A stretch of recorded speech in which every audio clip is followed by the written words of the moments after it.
We have apologies this morning from one member, the Honourable Makiva Bush, who is off island attending a Commonwealth Parliamentary Association conference this week. However, we remain quorate in terms of having and being able to host this hearing today. And if I could just begin by welcome Ms. Angela Cullen, who is the Deputy Auditor General for Performance Audits, and who is stepping in to fill the spot of the Auditor General, Ms. Sue Winspear, who is unable to be here this morning, and also to welcome Mr. Gabriel Nakubi. Have I said that right? Okay. He's an audit manager with the Auditor General's office, giving support to the Deputy Auditor General. And then I also welcome the Financial Secretary and his team this morning as well to this hearing. Mr. Jefferson, welcome, sir, Financial Secretary and Chief Officer for the Ministry of Finance and Economic Development, and also Mr. Matthew Tibbetts, the Accountant General, and Hewitt Doctor. Got it right. Welcome to you as well. So, our reason for being here this morning is to examine a report issued by the Office of the Auditor General. The report is entitled Follow-up on Past PAC Recommendations 2023, Report Number 1, that was issued by the Auditor General's Office in March of 2023. It was actually published on the 9th of March. The report provided an assessment of the government's implementation of recommendations for the following two reports. One, improving financial accountability and transparency, budgeting, which was a report that was done in December 2020, and the PAC report was released on July 2021. The Auditor General's Office of the Auditor General assessed the government's progress with implementing recommendations as read or limited progress. Secondly, the second report entitled Improving Financial Accountability and Transparency, Financial Management and Reporting. The Auditor General's report was issued in May 2021, and the PAC report was completed in December 2021. At the time, the Auditor General assessed the government's progress with implementing the recommendations as read, limited progress. And the PAC, or the Public Accounts Committee, agreed at its administrative meeting on the 29th of March 2023 that it would hold a hearing on these two reports due to the limited progress being made. And it is that we wish to look at closely this morning and try to understand the reasons, therefore, and what plans are in place to make sure that these matters are dealt with. So before we actually get into the questioning by members, I will invite the Deputy Auditor General to make an opening statement. Ms. Cullen. Thank you, Mr. Chair. Good morning and welcome to the members of the committee and everyone that's listening. Again, want to pass on the apologies of the Auditor General who can't be with us this morning, so thank you for giving me the opportunity to make some opening remarks. You've covered a lot of what I was going to say around the two reports. And I think the reason that we've assessed them as read is that only 2 of the 33 recommendations that were made in all of the two reports have been implemented so far. Another 31 recommendations are in progress or action is planned to implement them, and there's been no progress on 4 recommendations. So that's our rationale for assessing them as read or limited progress. If I can give some context, a couple of the significant recommendations that are outstanding. The Ministry of Finance has made so far limited progress in improving the budgeting framework and processes. In September 2022, and I'm sure the Ministry will talk more about this, they commissioned consultants to develop an outline business case to take forward that work. The Cabinet approved that business case in February this year, in 2023, and we appreciate that changing the budgeting framework is not a quick fix. However, it's disappointing that the timeline for implementing the recommendations fully has been further pushed to December 2025. So that further delay means that we won't see a, hopefully, user-friendly, transparent and outcomes-focused budget until 2026, 2027, so a few years into the future. And that budgeting system is fundamental to drive efficiency and effective use of the finite resources we have here in the Cayman Islands. The other area that I want to mention is that the government is not currently reporting information that's needed for proper accountability. For example, the total costs of the liability for post-retirement benefits. And the omission of that cost from the financial statements for the entire public sector means that the public doesn't have accurate information on the entire financial position of the government's accounts. The omission of that single figure has made a significant contribution to the adverse audit opinion that we've been issuing on the entire public sector accounts in previous years, and the audit opinion will not change until that issue is resolved. So that's just a couple of the issues that I want to highlight. As you welcomed, I have Gabriel Ngubi with me today, and he supported me in preparing the report. So thank you, and we're happy to support you this morning. Thank you, Auditor General, or I should say Deputy Auditor General. Read the report, and there was one thing that really jumped out at me. I would like, before we actually get into the questioning as well, just ask you for your views and update for the committee in terms of a matter that is mentioned in the conclusion of the Auditor General's report, and that is in paragraph 5, page 8 of the report, and it's the very last sentence in that paragraph that I'm concerned with, and I'm going to read it. These are the words of the Auditor General. She said, "I continue to be concerned that the lack of regular meetings of the Parliament contributes to the late tabling of annual reports, financial statements and government minutes, which hampers the accountability process." I'm just wondering,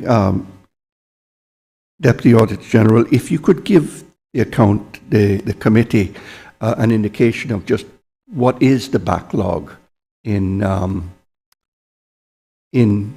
terms of tabling of financial statements. Thank you, Mr. Chair.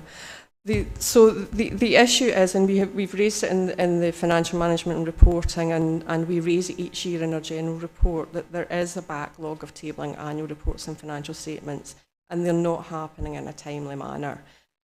We've seen improvements in recent years, so there has been a move to table a lot more of them, but there's still some from prior years that are outstanding, and there are still delays in tabling.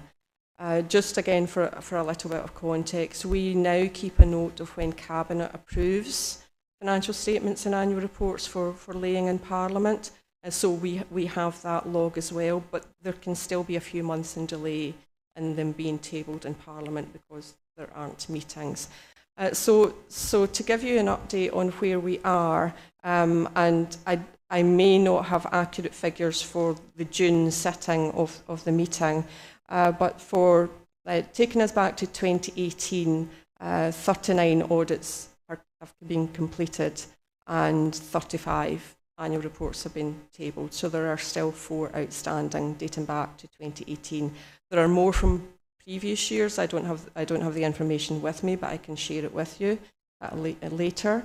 From 2019, out of the 39 audits completed, 3 annual reports still haven't been tabled. For 2020, out of the 39 audits completed, 5 annual reports haven't been tabled. For 2021, of the 46 audits completed, 15 annual reports are outstanding, and of the 36 audits that we had completed by the 30th of April, I'm aware of only 3 or potentially 4 that have been tabled. So there is a little bit of a backlog, and the Act, the Public Management and Finance Act, requires that they're tabled by the 31st of May, and that isn't happening. But as I said, we are keeping a note of when Cabinet approves them, but there is still a bit of a backlog. I know the Auditor General specifically mentioned the lack of regular meetings of the Parliament, but I do know when we do meet, all reports that we have here at Parliament, I believe, get tabled. So it appears to me then that potentially the big issue is that stuff making its way down to Parliament, for tabling. Would that be a fair assessment or conclusion? Thank you, Mr. Chair, and through you. That may be the case, and maybe the Financial Secretary might be able to enlighten us a little bit more. I mean, as I said, we are aware of some that have been 2022 annual reports that have been approved by Cabinet during May and June that haven't yet been tabled. May and July, but the Parliament hasn't sat since then, so they may be tabled in the next sitting. But the Financial Secretary might be able to provide more information. FS, I was going to reach out to you just to ask your views, your thoughts on it, because it seemed like it stretches back several years in terms of these reports being, sent down to Parliament for tabling. Do you have any observations on what the Auditor General has spoken to? And in particular, my strong question to you would be: is there anything that the Ministry can do to assist in helping to get these reports sent down here on a more timely basis?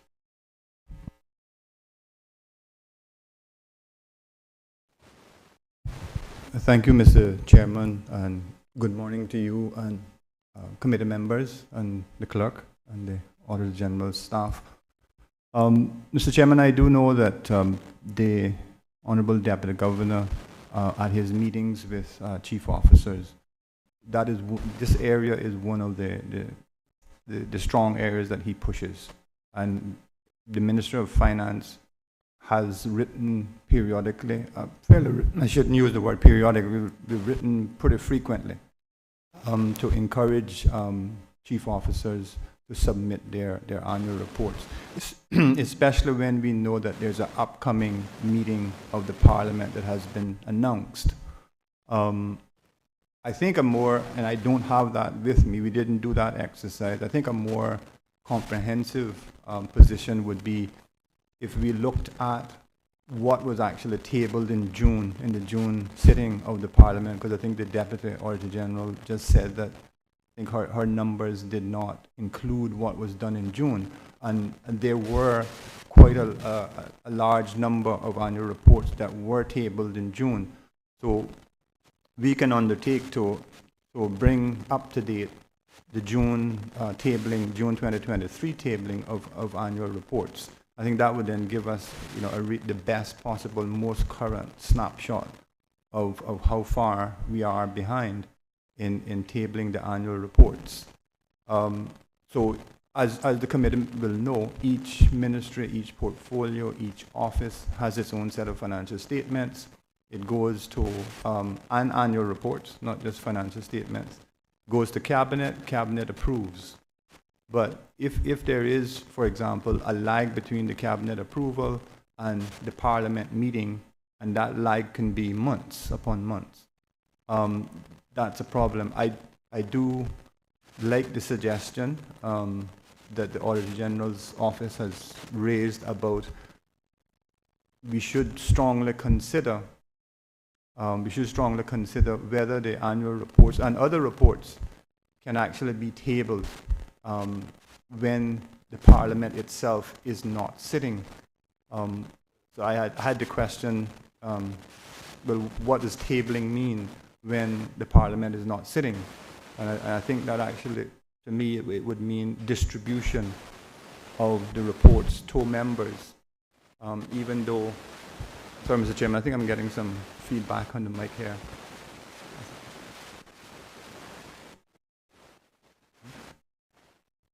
Okay.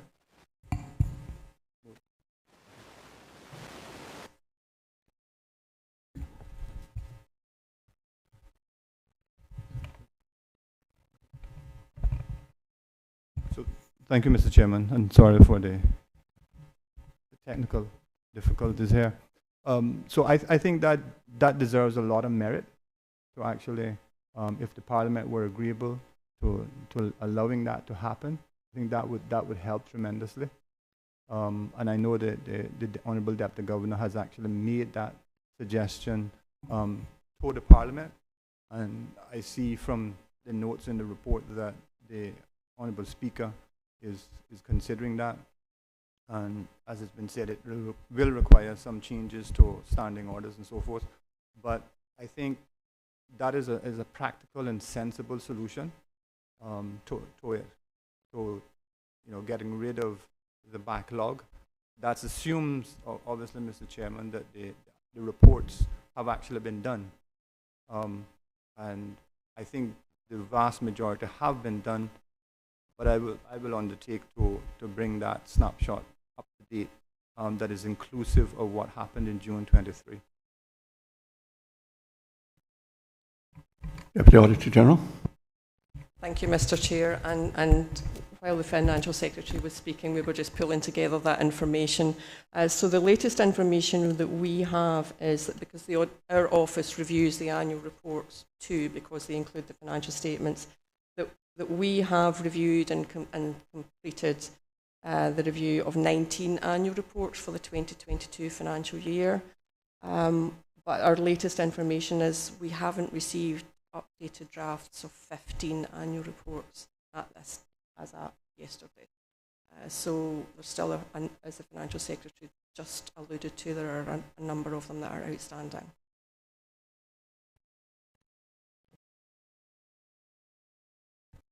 I think, Mr. Chairman, when I do return to the administration building, I will have another word with the Honourable Deputy Governor, because he has been, doing quite a good job of spearheading the exercise, and I can say honestly that during our meetings with chief officers, prior to the upcoming session of our Parliament, it is one of the things that features quite heavily in his meetings with us to encourage the production of annual reports and their tabling and the transmission to the Parliament.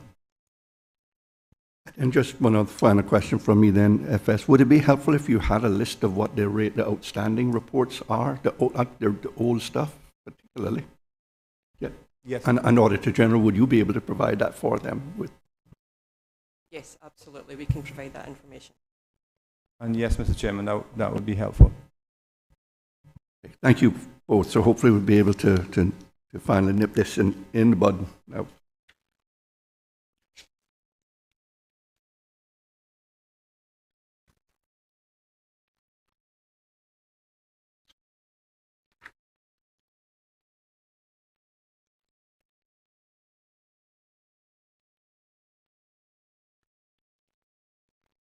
Okay, members, now, so we are going to get into the substantive examination of these two reports this morning, and we have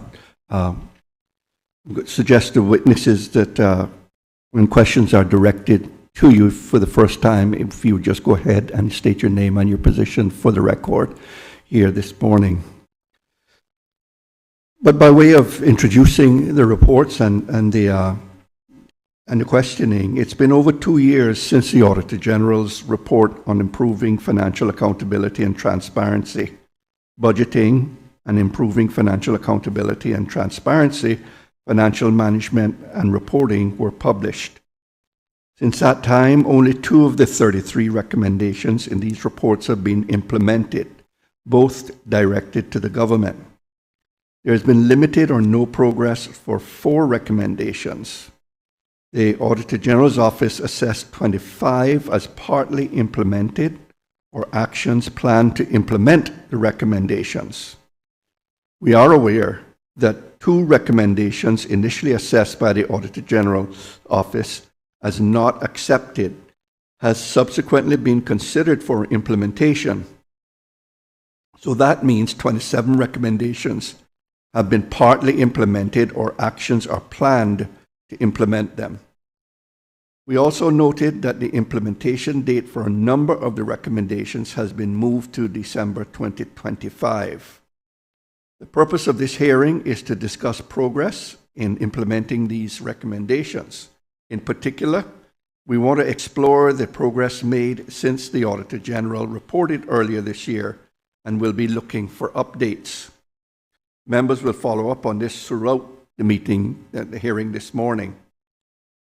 We will start with questions on the budgeting report from December 2020, and then we will move to financial management and reporting report that was issued in May 2021. So looking first now at the budgeting report. I noted that the government minute, which is your formal response to the Public Accounts Committee report on improving financial accountability and transparency budgeting, was tabled a year late. I note that it was dated May 2022. However, this was also 7 months after the due date. Can you explain to the committee why it took so long to prepare and submit your formal response to that report?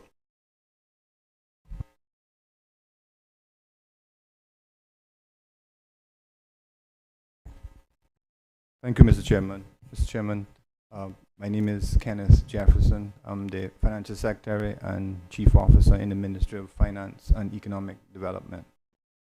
Mr. Chairman, I'm glad that you've opened with an easy question. Certainly easy to ask, less so to answer. The process, Mr. Chairman, of getting a government minute prepared, it should not be difficult.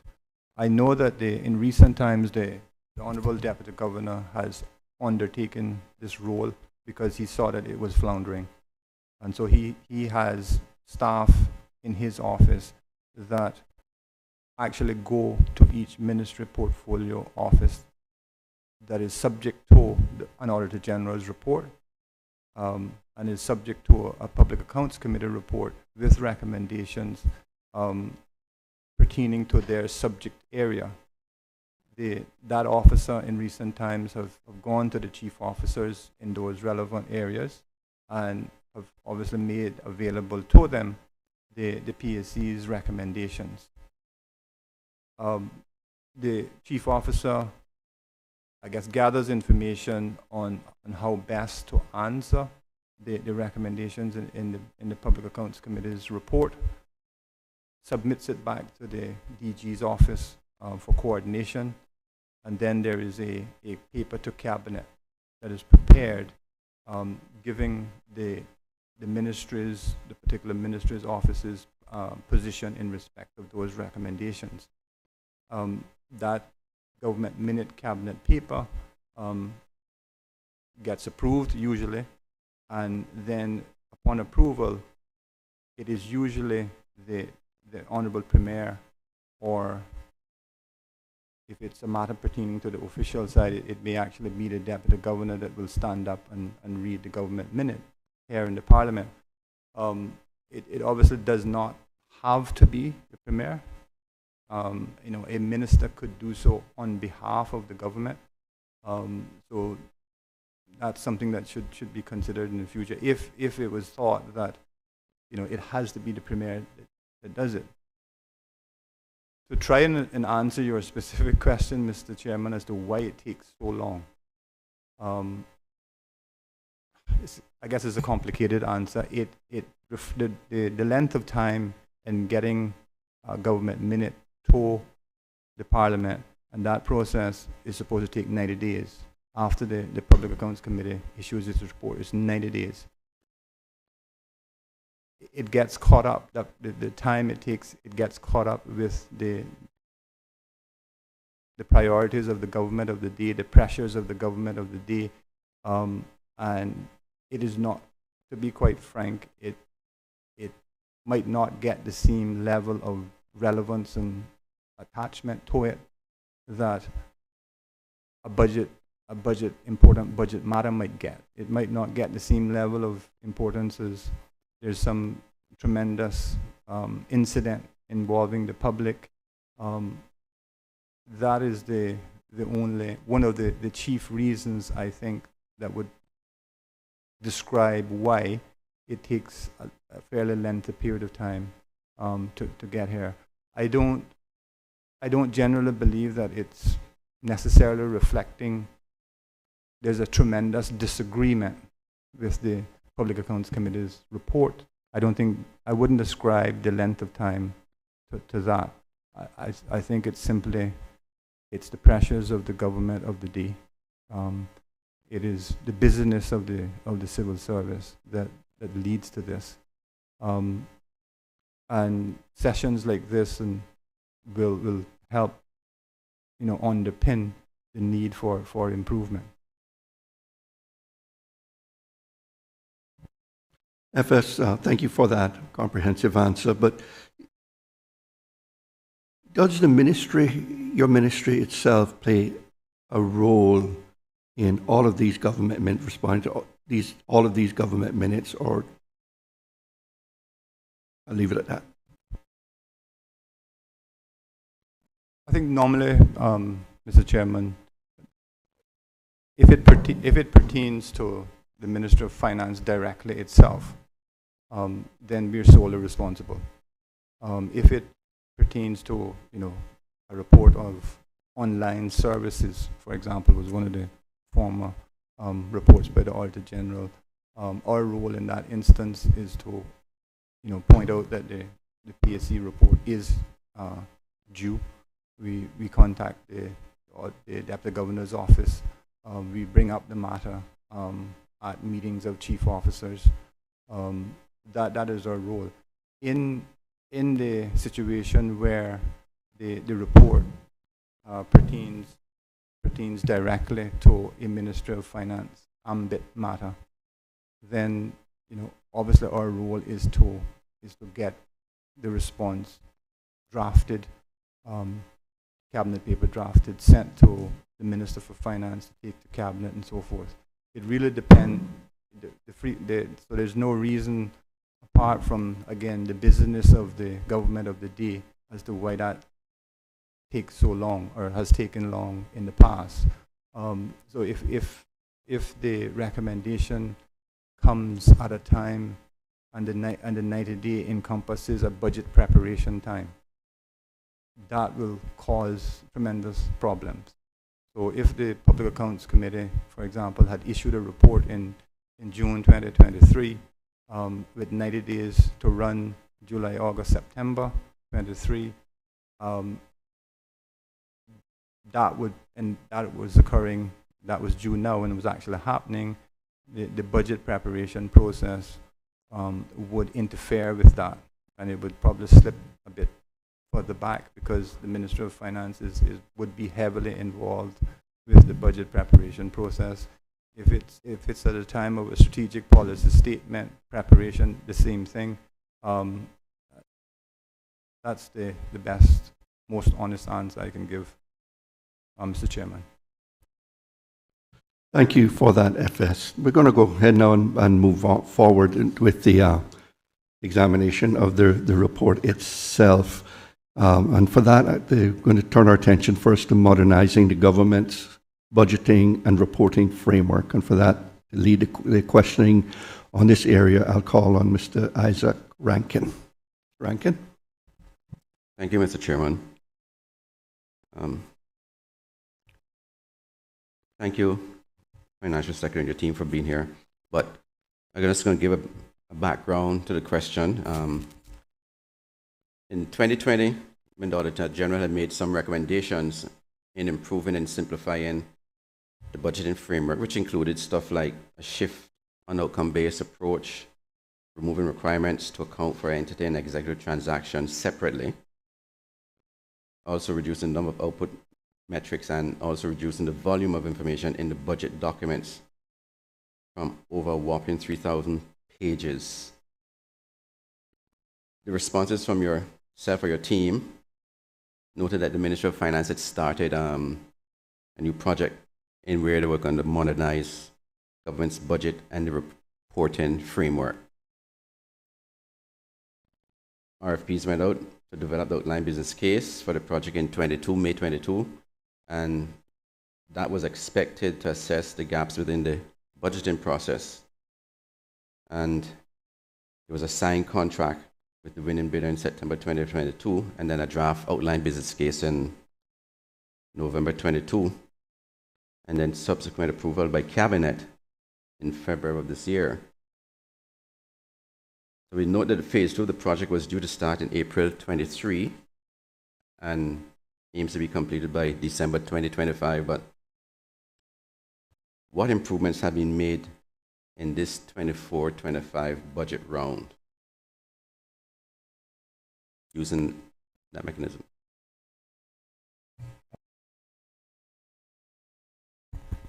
Thank you, Mr. Chairman. Mr. Chairman, thank the Honourable Committee member for that question.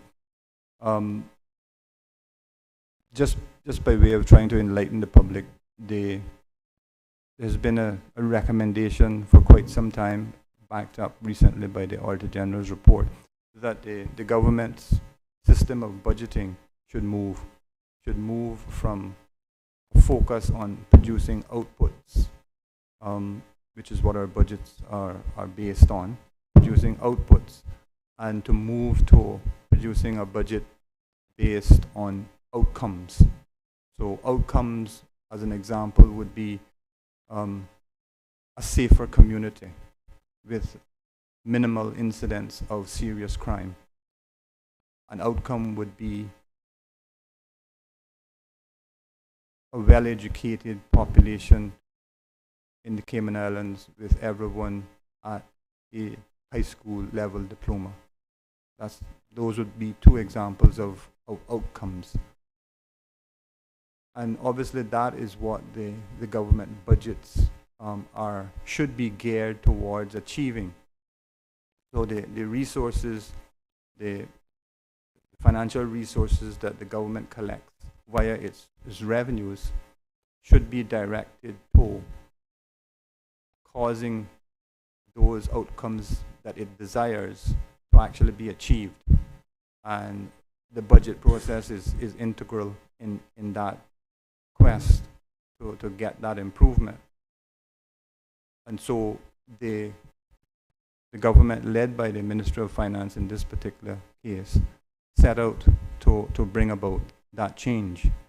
And as the Honourable Member said, the RFP was issued, was successfully awarded to one of the big four accounting firms. I think there's no point of, no reason to withhold the name because it's actually stated in the AG's report.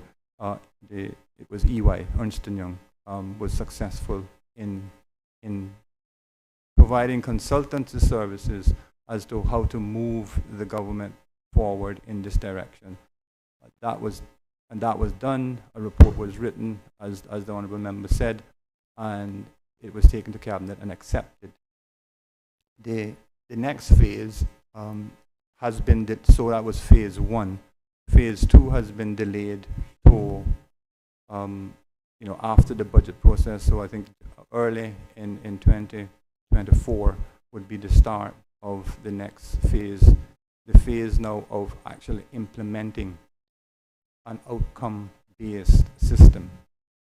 So the recommendation from phase 1 was, yes, the government should actually move to an outcome-based budgeting. I'll ask the Accountant General to add to what just some of the things I've just said, but I can say to the Honourable Member, for example, on the area of the size of the budget documents being 3,500 plus pages, one of the big reasons for that is that each ministry portfolio in those 4 budget documents, or one of those 4 budget documents, actually produces its own set of financial statements. So the Ministry of Education will produce its own financial statements that gets lodged in the documents. The Ministry of Health and so forth. And at the moment, there are 12 ministries that make up government. There are 9 portfolios and offices for around a total of 21 agencies. So 21 agencies all have their individual financial statements as a part of those 4 documents and account for a sizable portion of the 3,500 pages. In addition to the individual financial statements, then we consolidate it. And then there's a global set of financial statements in the main document, the plan and estimates document, that brings all those together. The statutory authorities and government companies, they too, produce their own financial statements. That gets recorded in the documents, and that causes, 3,500 pages. Our plans are, Mr. Chairman, that it would not, those individual financial statements need not necessarily be included in the document. And so that was one of the big areas that we plan to reduce the volume of the financial statement. And I think we also plan to do that for the upcoming 24 and 25 budgets as well. I think I'll ask the Accountant General to add to anything that I've missed, in answering the honourable member's question. FS, before you hand over to Mr. Tibbetts, just quick question, remind us, under the Public Management and Finance Act, is that level of detail required to be included in our budget documents? No, sir, Mr. Chairman, we did look at that, and we concluded that the exclusion of those is not, an act of breaking or breaching the act, and so we could do that to simplify the size of the document and let them be less onerous and voluminous.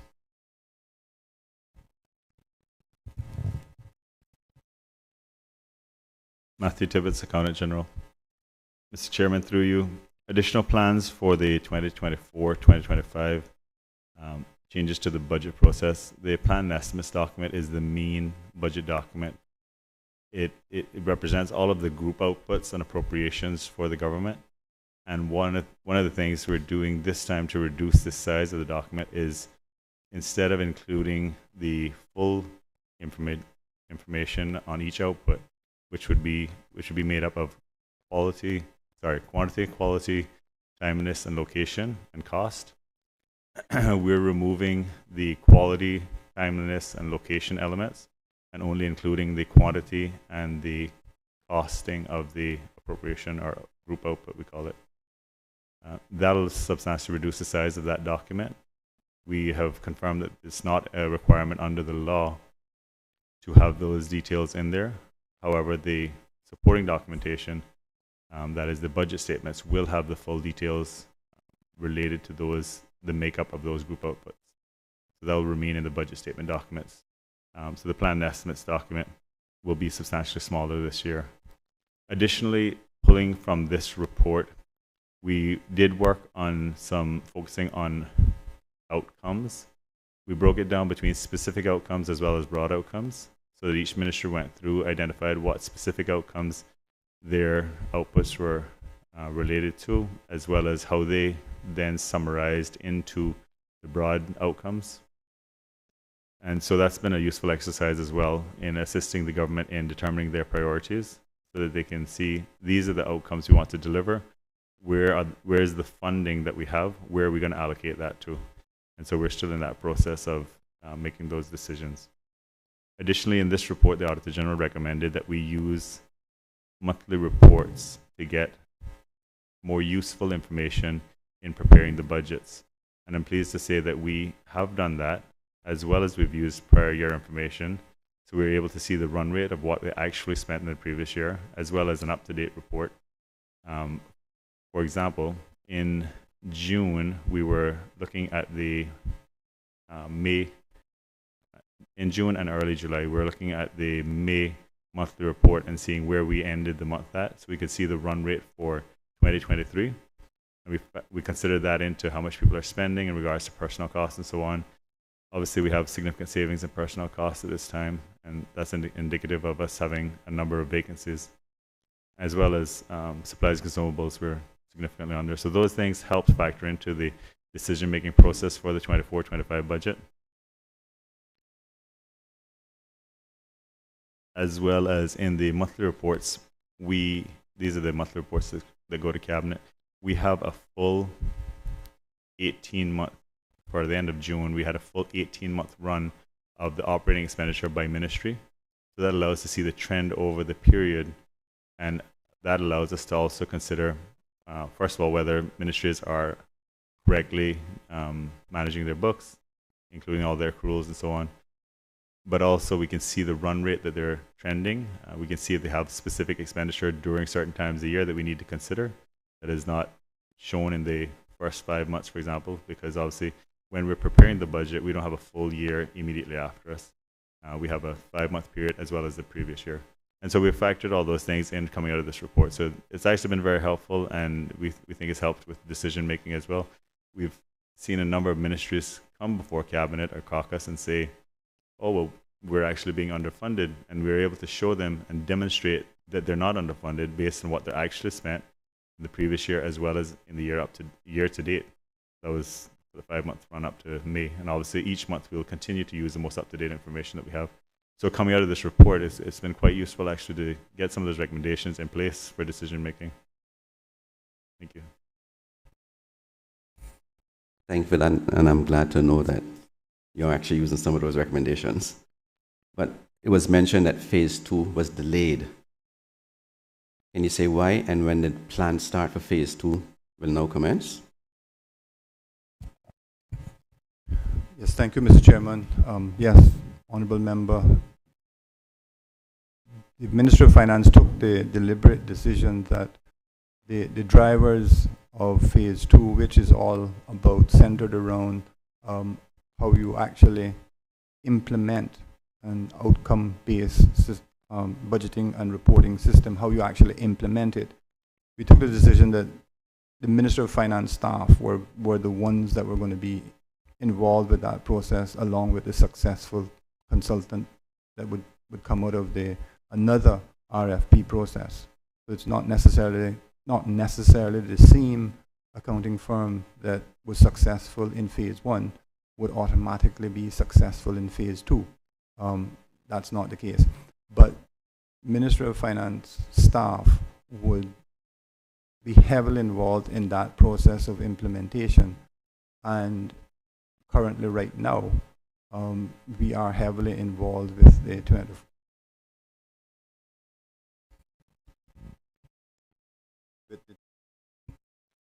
24 and 25 budget preparation, which, as honorable members will know, the targeted budget day for that, it's been gazetted, is the 25th of October this year. So we knew that starting the phase 2 process before 1st of January 2024 was going to be extremely difficult, and that we should not do it because finance staff was going to be too tied up with budget preparation. And so the date now has shifted to the 1st of January 2024. And the plan is, Mr. Chairman, that with those budgets in place, 2024 and 2025, then the subsequent 2 years budget of 26 and 27 would be the first opportunity for us to have outcome-based budgeting. And so by late 2025, last 2 quarters of 25, we need to have completed the implementation process for an outcome-based budget to kick in and to prepare the budget for 26 and 27. So yes, Honorable Member, it has been delayed, and that's the principal reason for the delay. If I could pick up there a bit, so we're looking at a what appears to be a 9-month delay. Is that likely to have further knock-on effects on the full implementation and put the 2026-28 budget period in doubt in terms of preparing it on an outcome basis? Thank you, Mr. Chairman. That's obviously a very astute question. I'll let the Accountant General answer. But I think it's in brief. It's obviously something that we're going to strive hard to avoid, and at the moment we think that we can do it.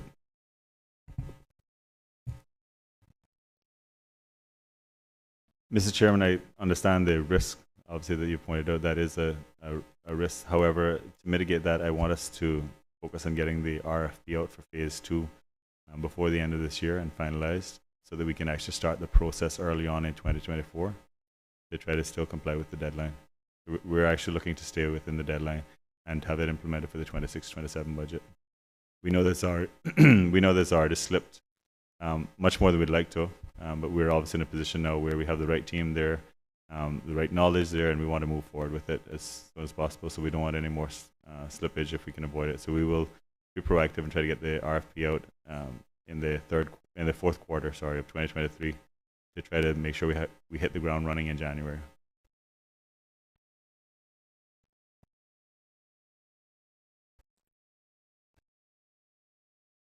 Thank you for that. When you look into the ministry's crystal ball, do you anticipate any further delays that would impact that? Is there any risk of any further delays?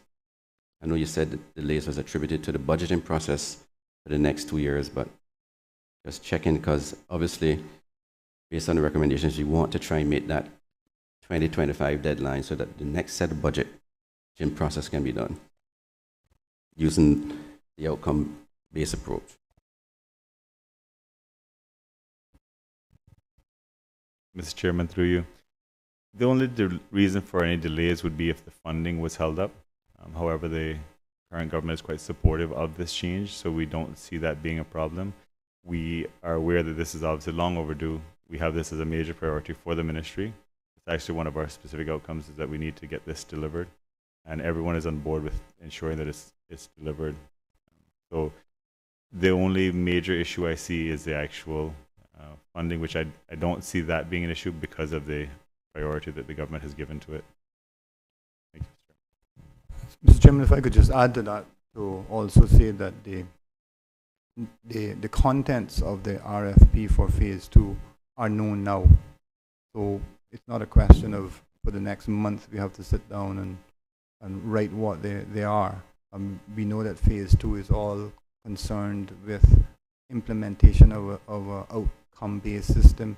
It is also heavily concerned about choosing a budgeting system, a software system to guide that process and to move away from the current Excel-based approach to budgeting preparation. We also use Word to do templates for budget preparation, and the two together often involves the same information being entered twice, and that immediately creates a risk of errors and so forth. So the contents of what we have to do in phase 2 are known to us now. It should not take us, it will not take us 3 months to issue an RFP for phase 2 onwards. So really, at the end of this process, when we have the new budgeting system, it would and ought to reduce the amount of time and commitment of resources in the ministry level to preparing and these budget documents. Is that right? Mr. Chairman, we do think that that's a fair assessment, and that it should help us tremendously. I think the Auditor General's report describes it really well, where it speaks to, there's no links, often no links between, the financial statements of different entities going up to the consolidation and so forth. It really is a tedious process, and it's prone to human error, more so than if we get a proper budgeting system to help us with that. And FS, if I could just take this one step further, in terms of preparing this next budget that's coming before us, when did your ministry actually begin work on this? Approximately.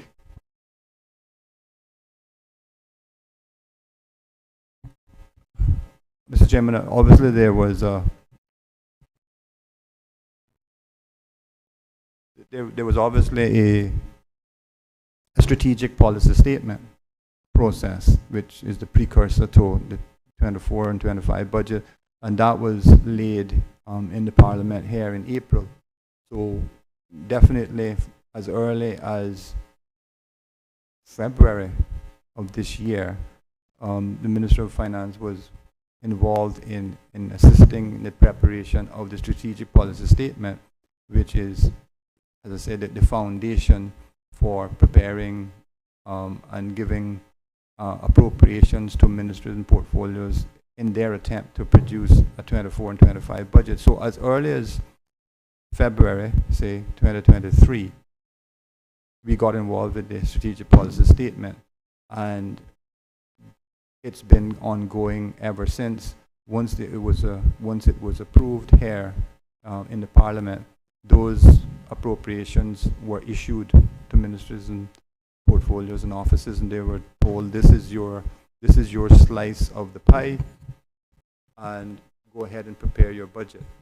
And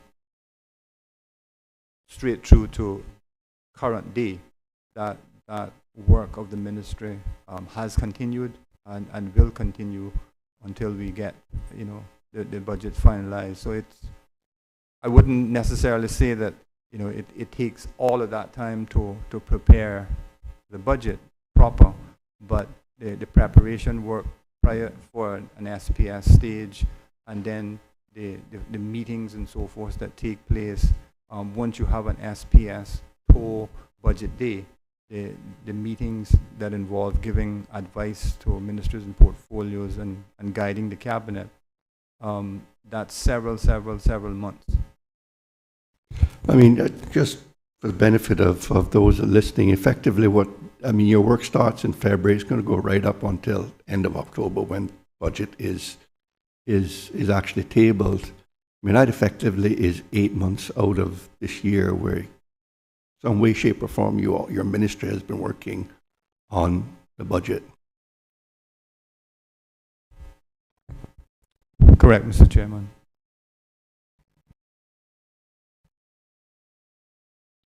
Mr. Rankin, no further questions? Okay.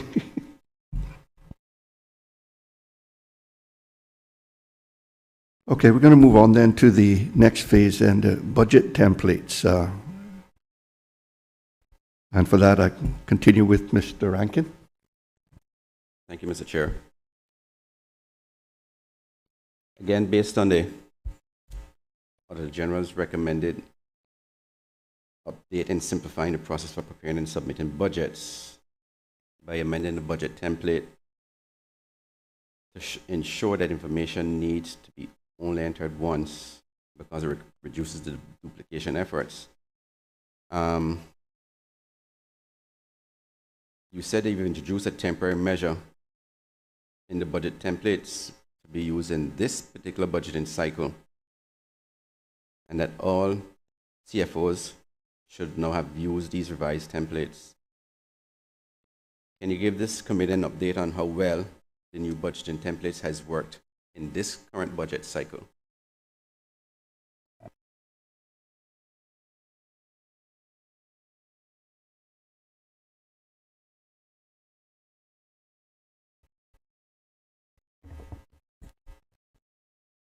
Mr. Chairman, through you, we had prepared the budget templates from as early as February. So they were in place for quite a while now. In regards to the actual consolidation of those documents, I'd have to get an update from our budget manager as to any concerns that have been raised by CFOs. But from our understanding, things have gone quite smoothly. Again, we offer one-on-one training for anyone who needs assistance with these documents. And we try to automate as much as possible. Considering the size of these documents, we have to be cautious with how much we try to automate, because there's quite a possibility they can crash, or the relevant computer may not have the memory to be able to process it. And so it is limited in what we can do, but we've tried to link the documents so that the information does not need to be entered twice as much as we can. I can get a more detailed update in regards to the any concerns raised from CFOs in regards to the budget templates for the committee.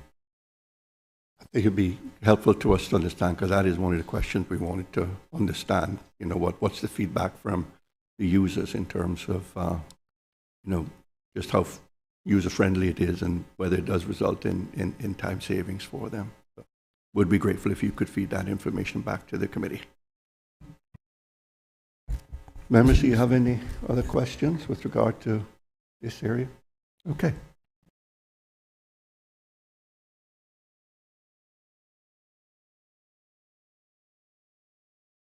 We're going to turn next to the second report on financial management and reporting.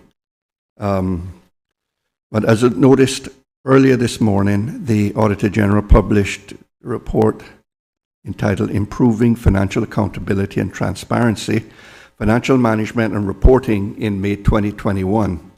And the PAC tabled its report in December 2021. We're now 2 years from the Auditor General's report and 18 months from the PAC report.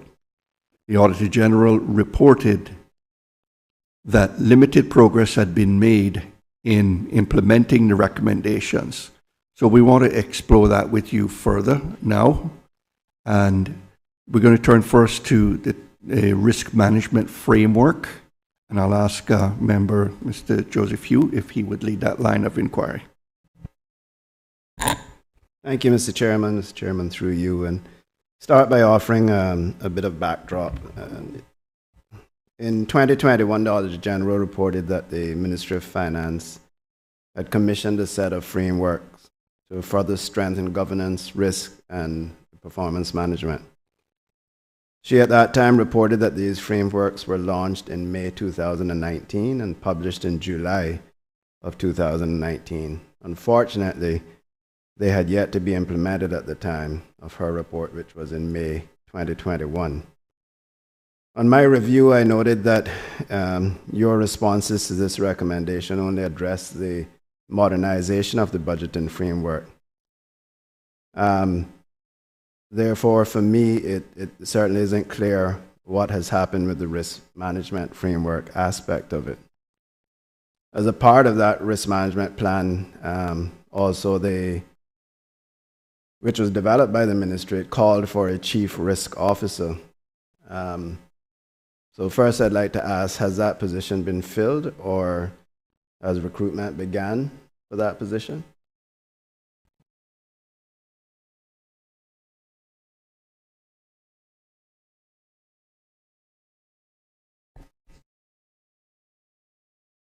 Mr. Chairman, through you, the member. The Chief Risk Officer position was initially envisaged that it would be within the Ministry of Finance. However, as it is a governance matter, we have subsequently placed it with the Deputy Governor's Office. And so the Deputy Governor's Office undertook, I believe, 2 rounds of recruitment last year in late last year, in regards to trying to identify a suitable candidate for the position. I don't have an update on where it is currently. I believe it would be inaccurate of me to give you information on the actual recruitment phase at this point, because I'm just not sure where it is. I can get that from the Deputy Governor's Office. So it's fair to assume that the person is not in that position. The position has not been filled. I've not been aware of it, Mr. Chairman. Bearing that in mind, can you provide the committee with the status of the risk management framework that was published in 2019? Mr. Chairman, through you, I'm happy to do so. We have had the tool developed, the risk management tool. We have an administrator in Treasury, housed in Treasury, who administers this tool. And every ministry and some of the larger departments will have risk owners and risk leaders. Depending on the size of the department, they may actually have their own risk leader as well. But generally, risk owners are housed in each department. Or if it's a small department, the ministry will cover that unit or department as it may be. The risk management tool is being utilized. Reminders are going out regularly to the risk leaders, reminding them to update the risk management tool. And it is functioning.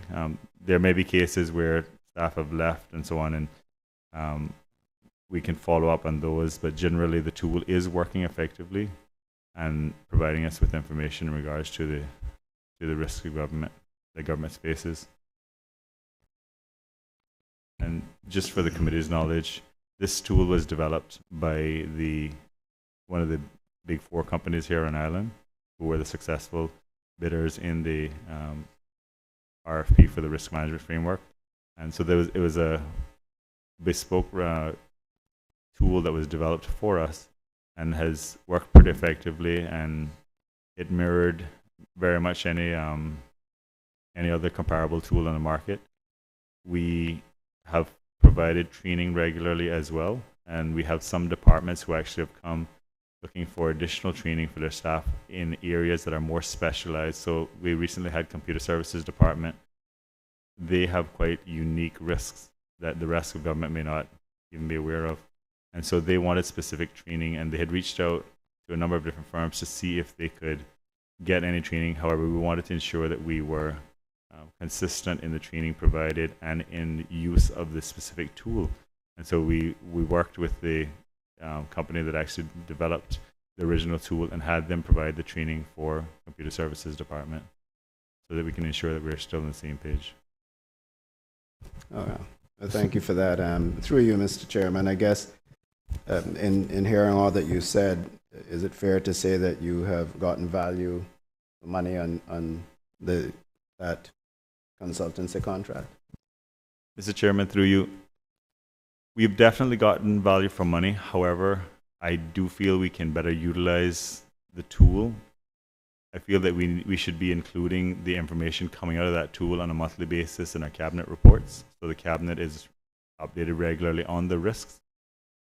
That's just a way we can utilize the tool better. In regards to the actual tool, yes, we've gotten value for money on that, but it's now for us to ensure that we utilize that tool in the best way, because you could obviously have all the tools in the world, but if you don't utilize them, you're not going to see any benefit to it. And so we want to actually start utilizing that more now that we've come a ways into the process. People are now comfortable with entering the risk information.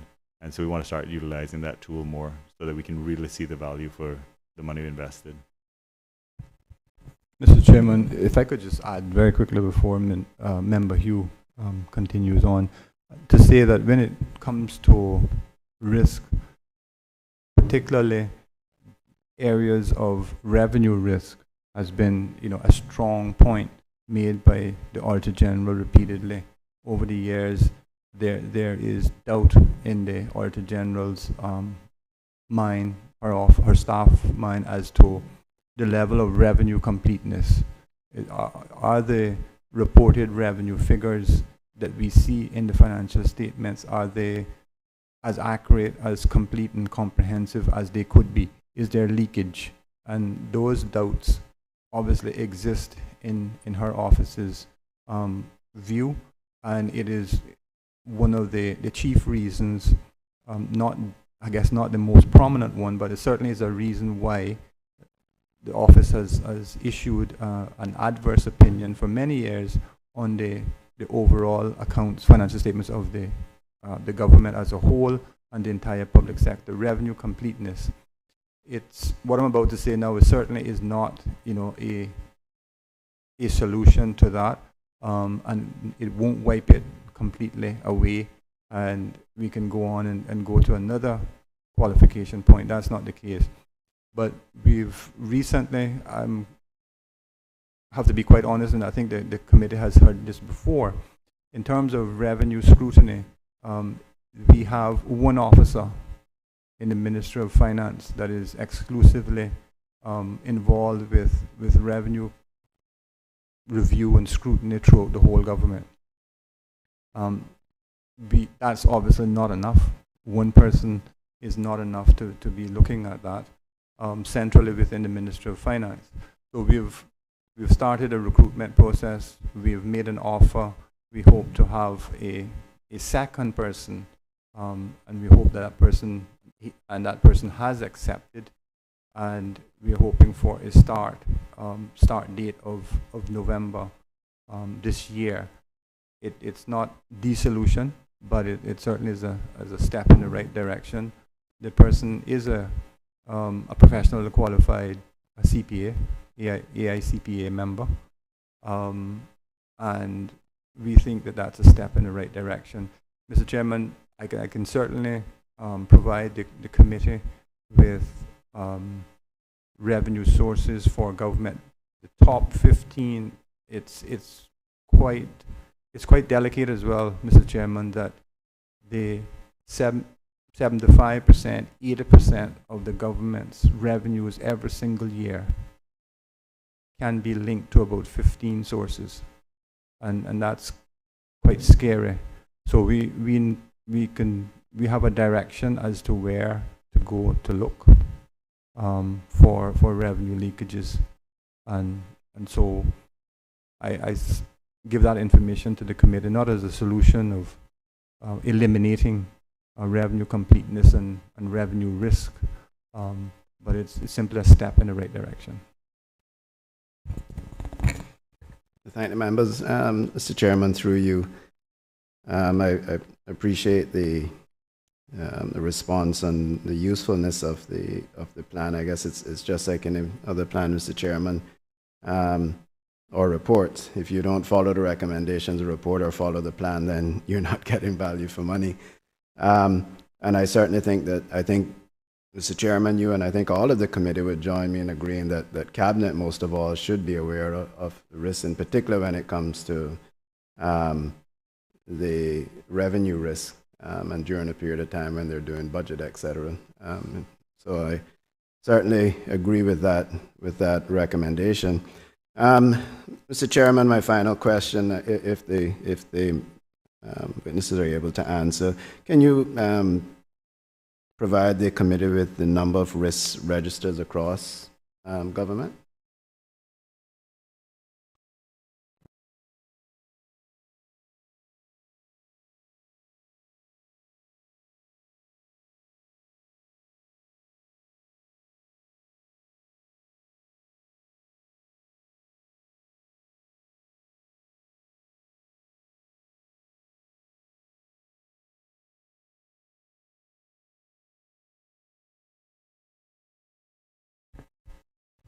Mr. Chairman, through you, just because of the uniqueness of each ministry and the makeup of their departments and units, I would need to actually go out to, well, I'd have to ask my risk administrator and treasury to give me that information of how many actual risk registers there are. At the treasury level, we'd be viewing the summary information, and so I don't have the full breakdown normally of that information, but I'm happy to provide that to the committee. Through you, Mr. Chairman, yeah, I think it would be useful as we continue to monitor the development on this recommendation. And from me, you mentioned this tool that you now have. Can you give us some indication as to what this tool is, how it is used, and how does it help in terms of managing your risk? Mr. Chairman, the tool is used by, well, first of all, they have the advice on the structure. As I mentioned earlier, we have risk owners, we have risk leaders. The risk owners would be the person that actually owns the risk, that would be entering information and so on the risk. The leader then would be taking all this information, pulling it together. And so each individual, because we're bringing it down to the owner's level, they would be posed with a number of questions to identify specific risks related to their department. And so once they provide the information, this is all amalgamated in the tool to allow the risk leader to view the actual risk. The tool actually identifies the risk as by color, in regards to red being a major risk, green obviously being less risky, and yellow or orange being a medium level risk. It would be quite helpful actually if we provided an example for the Public Accounts Committee. So we're actually happy to provide that. Even just seeing how it's reported would be quite informative to help you understand the process. Coming out of the initial round, we were able to get the top 10 risks identified by the government overall. For me, I was a bit cautious when I first saw it, just because for me, in an age where we use computers for everything, I consider cybersecurity to be probably one of the highest risks we have. For example, if something happened to General Registry's database, we would have a major issue. Or if something happened to Lands and Surveys database of all ownership of all lands, it would be a major issue. I know the information is all backed up and so on. However, I consider that to be a major risk. And when we actually consolidated all of the risks for government, that was, I believe, number 7 on the list out of 10. And I was quite disappointed to see that. Coming out of that, I think it was an issue of our risk owners and risk leaders needing more training. And perhaps the responsibility for this had not been assigned properly to the right people. I would hope that chief financial officers, for example, would be aware and appreciate the risk related to cybersecurity, for example. But perhaps someone who is entering information may not really be knowledgeable about the true risk that a department faces. And so I feel like that's an area we can improve on, is either providing training to the current risk owners and risk leaders, additional training, because we have provided the training in the past, or looking at identifying more suitable candidates for those responsibilities. Just because I think that cybersecurity is such a major issue, and that really jumped out at me when we first did the assessment of the entire government. I'd like to see some improvement on the actual information entered, because obviously you can have a tool, but if the information entered isn't appropriate or accurate, then you aren't going to get great results. But I'm happy to commit to the committee to provide, if you'd like, we can go through the actual process of entering risks and so on, or we're happy to just provide a summary report so you can see how it would look for a specific ministry, for the Ministry of Finance, for example. I think the summary would be more than adequate for the committees to have. Yeah. So I would really appreciate if you could do that for us. Will do. Thank you. Yeah. Thank you, Mr. Chairman. Will do.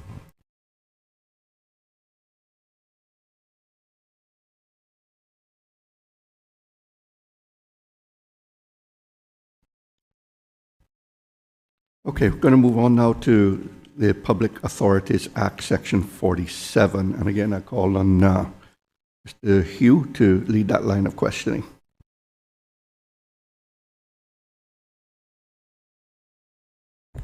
Thank you, Mr. Chairman. So, Chairman, let me offer some background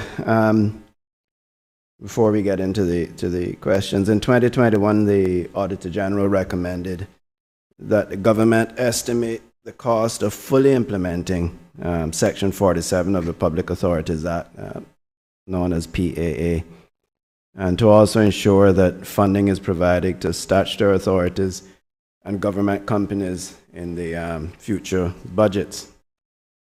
Mr. Chairman, I saw in the government's response, the government agreed and accepted that recommendation. However, it appears that the government's response may only be about Section 47(1) of the Public Authorities Act, which is on the salary scales, but did not include Section 47(3) on the non-monetary benefits of the pension and health care. This was explored again at the hearing in November 2022, when the committee took evidence on the general report on the 2021 financial statements. And as a result of that hearing, the committee recommended that you urgently carry out an assessment and ensure that the SAGCs are adequately funded in the 2024-2025 budget, which is being developed as we speak. I see in your response on the 23rd of June 2023 stating that no SAGCs had requested additional funding.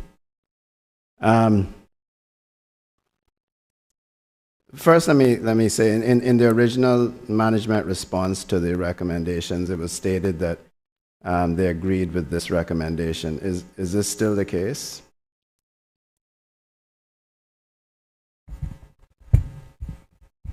Thank you, Mr. Chairman. Mr. Chairman, certainly there's no disagreement with the recommendation. What I can say to the honourable member and the committee is that whilst we have not carried out a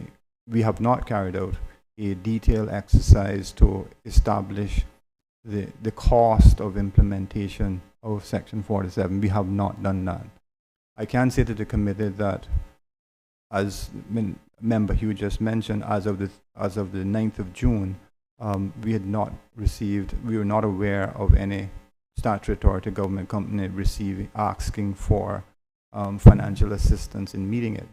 I can go on to say, Mr. Chairman, that certainly in the requests for the 24-25 budgets that are being looked at now, one ministry in particular has made a request as part of its budget submissions for assistance to one of its statutory authorities that falls on a government company that falls under it. That request would have to be in the region, it was in the region of about $3 million. That is the only one thus far that we have seen making that request. That is not necessarily an answer for comfort, because whilst that is a direct request to the government,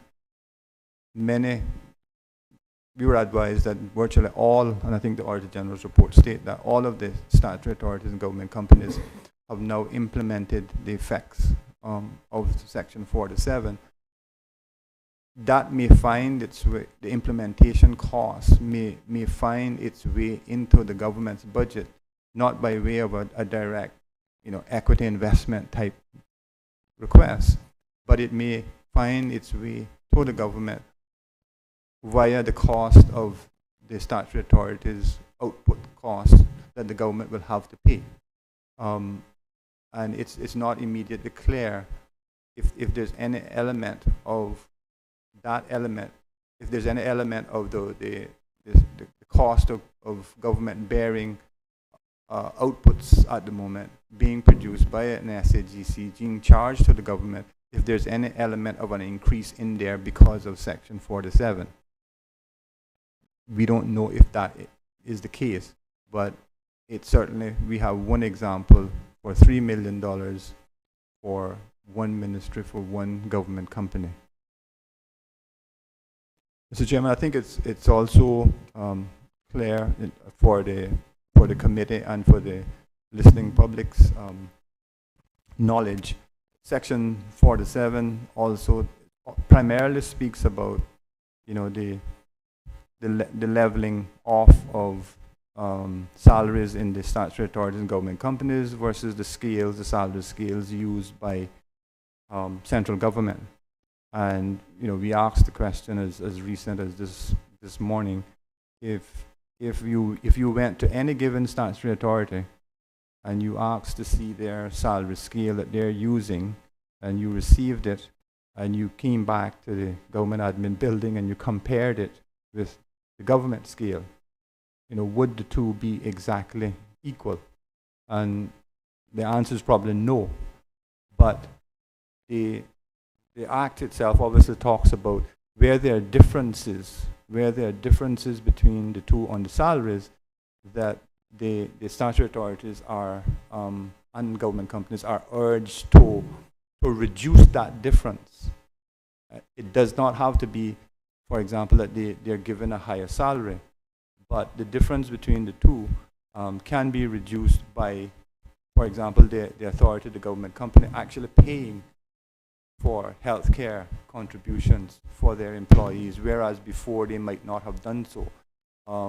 They can make pension contributions for their employees, whereas before the employee would have to take some out of pocket and contribute. So the equation, or the attempt to equalize the two emoluments can actually be via salaries, but it can also be via healthcare and premium contributions as well. Thank you, Mr. Chairman. Deputy Auditor General. Thank you. Through you, Mr. Chair. Just to clarify something that the Financial Secretary just mentioned there about the status of all of the statutory authorities and government companies with the Public Authorities Act.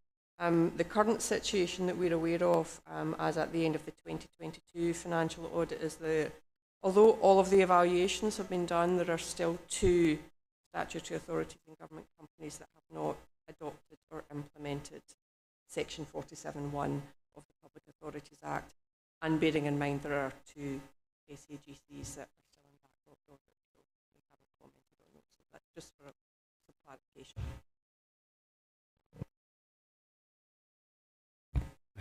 Through you, Mr. Chairman, I'd like to thank the witness for his candidness and detailed explanation. He certainly answered most of my questions in that response. And I don't know, you said that one SAGC or one ministry of the government made a request on behalf of a government company for additional funding. Is that then fair to assume that all SAGC's government companies have been funded adequately to implement the Section 47? Thank you, Mr. Chairman, and thank Member Hugh for that question. I think it would be quite a, I guess, dangerous assumption to necessarily make. I do believe that if he's referring specifically to the fact that they've asked directly and it's completely transparent, and the assistance will be in the form of an equity investment into that the statutory authority, or it's actually a government company in this specific example, that's clear. And so if granted, if the cabinet does actually include that element of the budget for the ministry, that's clear. The funding is there. What I was saying earlier is that we're not clear whether the silence of the others and the lack of an explicit request by the other statutory authorities, does that mean that they're adequately funded for it and did so all on their own? I'm not 100% certain.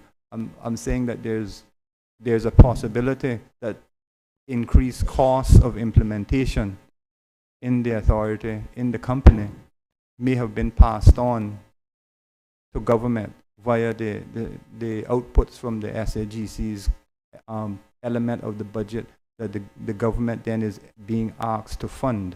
So yes, central government could actually be funding all of the SAGC's attempts to equalize the two. One has been made explicitly clear in the equity investment request. The others may be hidden. Through you, Mr. Chairman, thank the witness for that answer. I noted that you said that if granted, if cabinet or if granted, the funding was explicitly for addressing their needs in Section 47. Am I to understand that then that there isn't a commitment within this 24-25 budget to fund any requests for those who are trying to fulfill the Section 47? Or is the government committed to fulfilling those requests? Thank you, Mr. Chairman. Mr. Chairman, for the 2024-2025 budget. Yes, sir. Thank you, Mr. Chairman. Thank Member Hugh. what I am trying to get across is that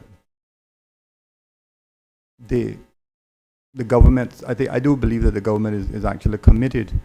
What I am saying is that if the statutory authority government company has requested what is needed to finance the implementation of Section 47, it may not have done so via this direct route, fully transparent. I need an equity investment of $3 million.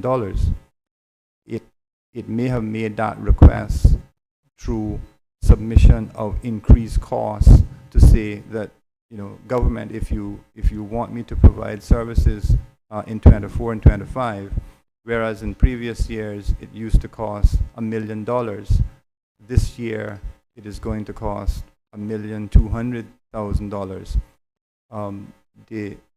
Those requests, as a part of the government's consideration for the statutory authorities and government companies' output costing, those are still under review, and none of those have been, as of now, completely accepted. So I think the commitment is there, but because, you know, that type of request would be hidden within an output cost from an SAGC. That's how the commitment would be carried out if they actually supplied and honored all of those requests and they found their way into the 24 and 25 budgets. Then yes, the government would have honored those commitments. If they reject a part of those costs from the SAGC, then there's a danger that it's only partially funded.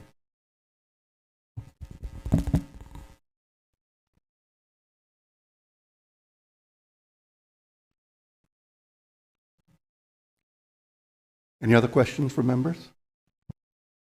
Okay, let's move on to next section then, which is the entire public sector financial statements. By way of background, the Auditor General recommended that the Ministry develop and implement an action plan to improve the quality of the EPS consolidated financial statements. The Ministry committed to having a plan in effect by the end of June, and in fact submitted it to the Auditor General in October last year. The Office of the Accountant General has commented that the actions included will address the majority of the issues, that some of these were due to be resolved between December 2022 and June 2023. However, the Auditor General has commented and stated that the adverse opinion will not be removed until two important issues are addressed, namely the non-disclosure of the $2.3 billion liability for post-retirement health care costs and issues around property, plant, and equipment. At our hearing in November last year, when we took evidence on the general report on the 2021 financial statements, you said that the corrective plan shared with the Auditor General addresses all the issues. You further noted that the Ministry of Finance was willing to discuss the disclosure of post-retirement medical liability. We note that you provided an update on the EPS corrective action plan on the 23rd of June, and two issues originally included in the action plan provided to the Auditor General in October 2022 have been removed from the June 23 update. One of those issues related to the Ministry's offices and portfolios needing to return surpluses to the Treasury. The other relates to non-enforcement of Section 3 of the Stamp Duty Act about the payment of stamp duty on annual residential rents or leases. Can you give us the committee an update on the progress with regarding the EPS action plan?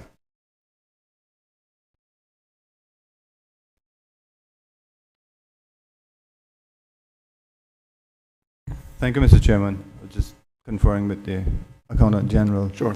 Mr. Chairman, I'll comment on the aspect of the unfunded healthcare, post-retirement healthcare liability. Mr. Chairman, you obviously mentioned a figure, I believe, of $2.3 billion.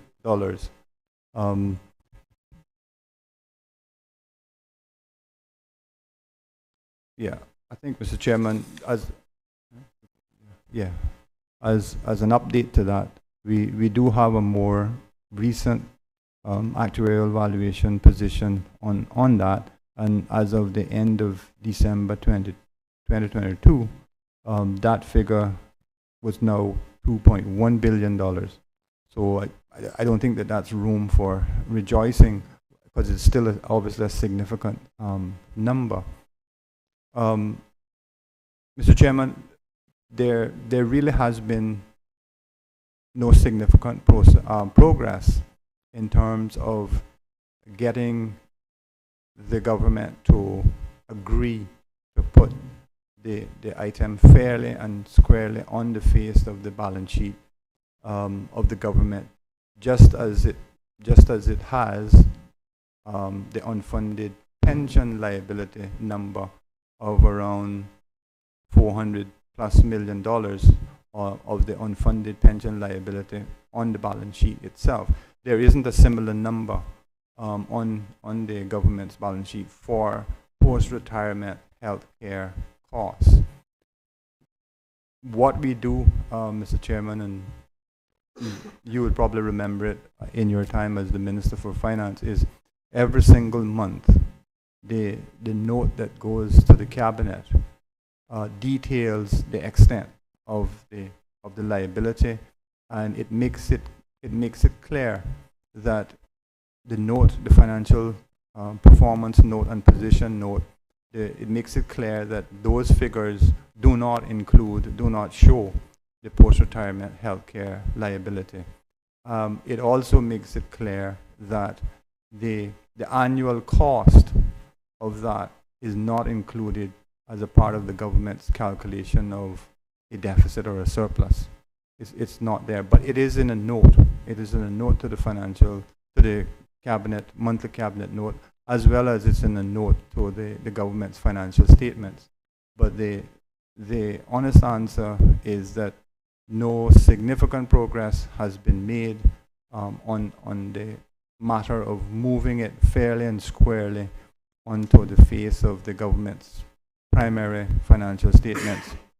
In terms, Mr. Chairman, just to give the public just some sense of magnitude, in terms of the impact on the income statement or the surplus and deficit of the government, if we were to fully account for post-retirement healthcare costs on an annual basis, then the hit on the surplus figure would be in the region of just over $100 million each year, and that is obviously a hugely significant figure, and would be sufficient to turn an otherwise surplus into a deficit. I know, Mr. Chairman, that you've heard this many times before, but for the public, that's what we would get. And as quickly as I can, just to say to explain to the public that, and civil servants in particular, that I want to reassure that there is no danger, as far as I know, of upon retirement they're not being able to receive the health care needs that they will have. That's not the picture that we want to paint. If a civil servant at the moment works a year, what the government's financial statements reflect is the cost of providing health care via the premiums that the government would have to pay Cineco for the health needs of that civil servant during the course of that year. And those premium levels are recorded as a part of the government's as a part of the government's cost. But that same year of work, say it's 2023, that same year of work not only reflects or is reflected as a cost for 2023, but that year is also building up an entitlement of the civil servant to receive health care benefits once that civil servant retires. So what we should be doing, if we were doing it comprehensively, what we should be doing is in each year, we should also be taking account of the fact that there is a cost being built up in respect of the future. And that aspect isn't being recognized. And I've just said that in any given year, in recent times, that cost would be about 100 million, just a little bit over 100 million. And then, so the practice of the government at the moment, and for many administrations, is to say, we are going to pay for healthcare costs as and when they arrive, whereas when the civil servant retires, that is likely to manifest itself in increased healthcare costs at that time. And at the moment, we choose to reflect zero of that future entitlement now and pick up the costs much later on, versus a situation in which we recognize the cost now in the current year, and when the civil servant retires in the future, there is a healthcare fund, if you like, built up, equivalent to the pension funds that we have now, and then the payment of post-retirement health care comes out of the fund in the future, as opposed to being costed against the surplus deficit situation. So, long way of saying, Mr. Chairman, that is the situation. No real progress has been made. I think, I don't know if the Auditor General's office would be prepared, even private in writing to the government, if they are prepared to do that, I don't know, to say to the government, if you do this, if you do bring the post-retirement health care matter fully on the books, then the adverse opinion could change. I think that would, if that was done, it might add encouragement to the government of the day to actually go ahead and do so. And I would just end on this note, Mr. Chairman, on this particular aspect, to say that the statutory authorities and government companies are now more and more on board with this accounting treatment, and they are recognizing post-retirement costs in their books. And the effect of it is that you're starting to see some of the authorities that were previously profitable, they're now showing deficits, not because there's any deterioration in their underlying activities, but they're bringing the full accounting treatment on their books. So because they know, the authorities and the companies know that if they don't, the Auditor General's office is going to issue an adverse opinion on their financial statements, most likely, and they certainly don't want that. And so they want a clean opinion, and so they do bring it on. I think I'll stop there. That's rather a lot of information. Well, thank you for that, FS. Very comprehensive response. But the very last part is question I wanted to ask, because I was aware, or I am aware, that there are a number of SAGCs that have taken this liability onto their balance sheets and fully disclosed it in accordance with international financial public sector accounting standards. And but my question to you, in terms of the EPS financial statements, then, how do you deal with that when you come to consolidate? Because in effect, you have disparate accounting treatments, at the EPS level and at the individual entity level. Do you back those adjustments out, or how do you deal with it?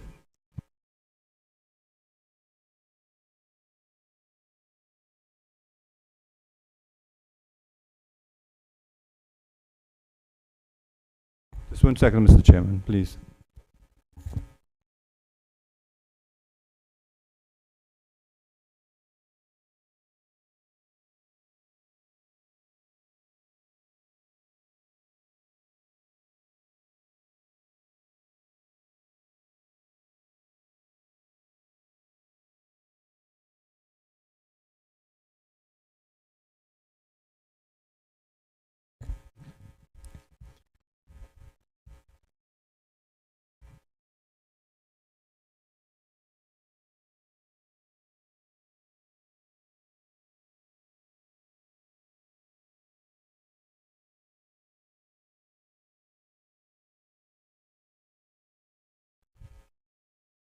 Mr. Chairman, this is an issue that the audit office has pointed out.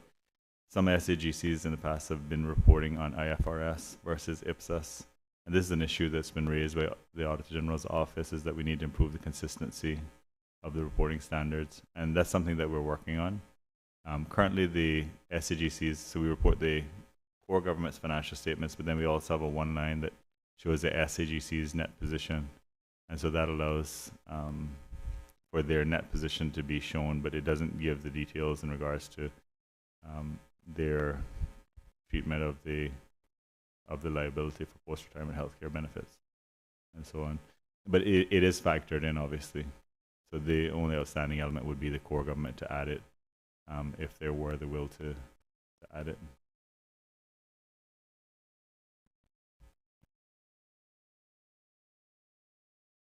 I'm not quite sure I'm following what you say.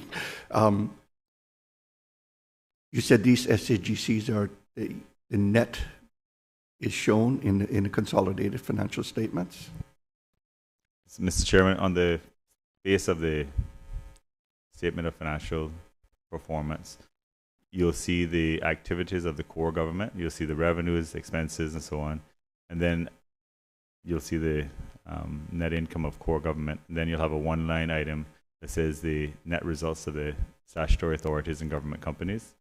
And that amount would be where their net effect is factored into our books. And then after that, obviously, you'd have a line showing the net income of the entire public sector.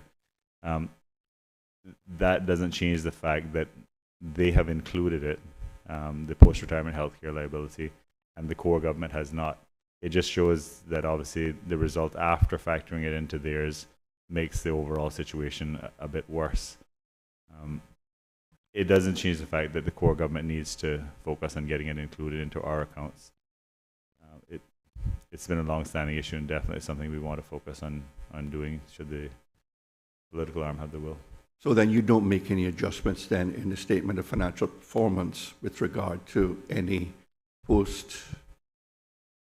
the post-retirement health care liability, anything that flows through their income statements. You don't adjust it in the consolidated financial statements, EPS financial statements. You just take what's given to you. That's correct, Mr. Chairman. Okay. Theirs would be a one-line summary item. That's what I wanted to understand. Correct. Thank you. So, thank you, Mr. Chairman. So, the disparity does exist between the two. Mr. Chairman, I believe you also raised the issues of the property plant, poor controls over property, plant, and equipment, and the revenue completeness, I believe, as two major issues coming out of the action plan. One of the major issues in regards to the property, plant, and equipment, giving you the history, going back to 2016, there was an issue where we weren't having evaluations done on our property, plant, and equipment. In 2016, the Ministry of Finance decided we would take that initiative on and we would ensure that we paid for it so that it would happen for the entire government. We did an okay job in 2016. However, the standards require that we do it every 5 years, every 3 to 5 years. And so we did it again in 2021. And we believe that was a better result. We still didn't have a perfect report on the roads network. And so we went back to Lands and Survey, who coordinated the entire valuation exercise for us. And we asked them to improve the quality of the actual report on the roads network. And so that we had a number of meetings going back and forth between Lands and Survey and National Roads Authority and ourselves, trying to ensure that we were able to deliver to the audit office what they wanted in regards to the roads network. We have completed that report. Well, Lands and Survey and National Roads Authority has completed that report. We have submitted it to the Auditor General's office on June 26th. We sent it to Mr. Winston Sobers, and he responded on the, sorry, we initially submitted it, we submitted it on the 26th of June, and then on the 27th of June, Mr. Sobers responded that they would look at it as the next priority. Obviously, their current priority would be the 2022 audits that they're trying to complete. So his response came on June 27th. Not anything to say that we're waiting on them. It's just because of the timing of our meeting now being just about a month subsequent to his email, and the time of year being that this time of year they're focused on the most recent audits that or most recent accounts that came in for 2022 and the audits of those accounts. They haven't got a chance to provide us with a formal feedback on it. It is an extensive document, so it's quite understandable. But it is something that we feel that we've provided, so we do hope that that will help us remove this kind of qualification. We're looking forward to the feedback from the Auditor General's office. Deputy Auditor General, you have anything to add to that? Through you, Mr. Chairman, thank you for that. And just to recognise, we have received the document. It is extensive, and we recognise that we haven't yet responded to you. So I will take that on board, that we will review that and get comments back to the Ministry as soon as we possibly can. Thank you. And next question from me has to deal with the two issues that were excluded from the updated action plan. The two issues were the need for offices, ministers' offices and portfolios returning surpluses to Treasury, and the stamp duty on the payment of residential leases, rents or leases. Any reason why you excluded them from the updated action plan?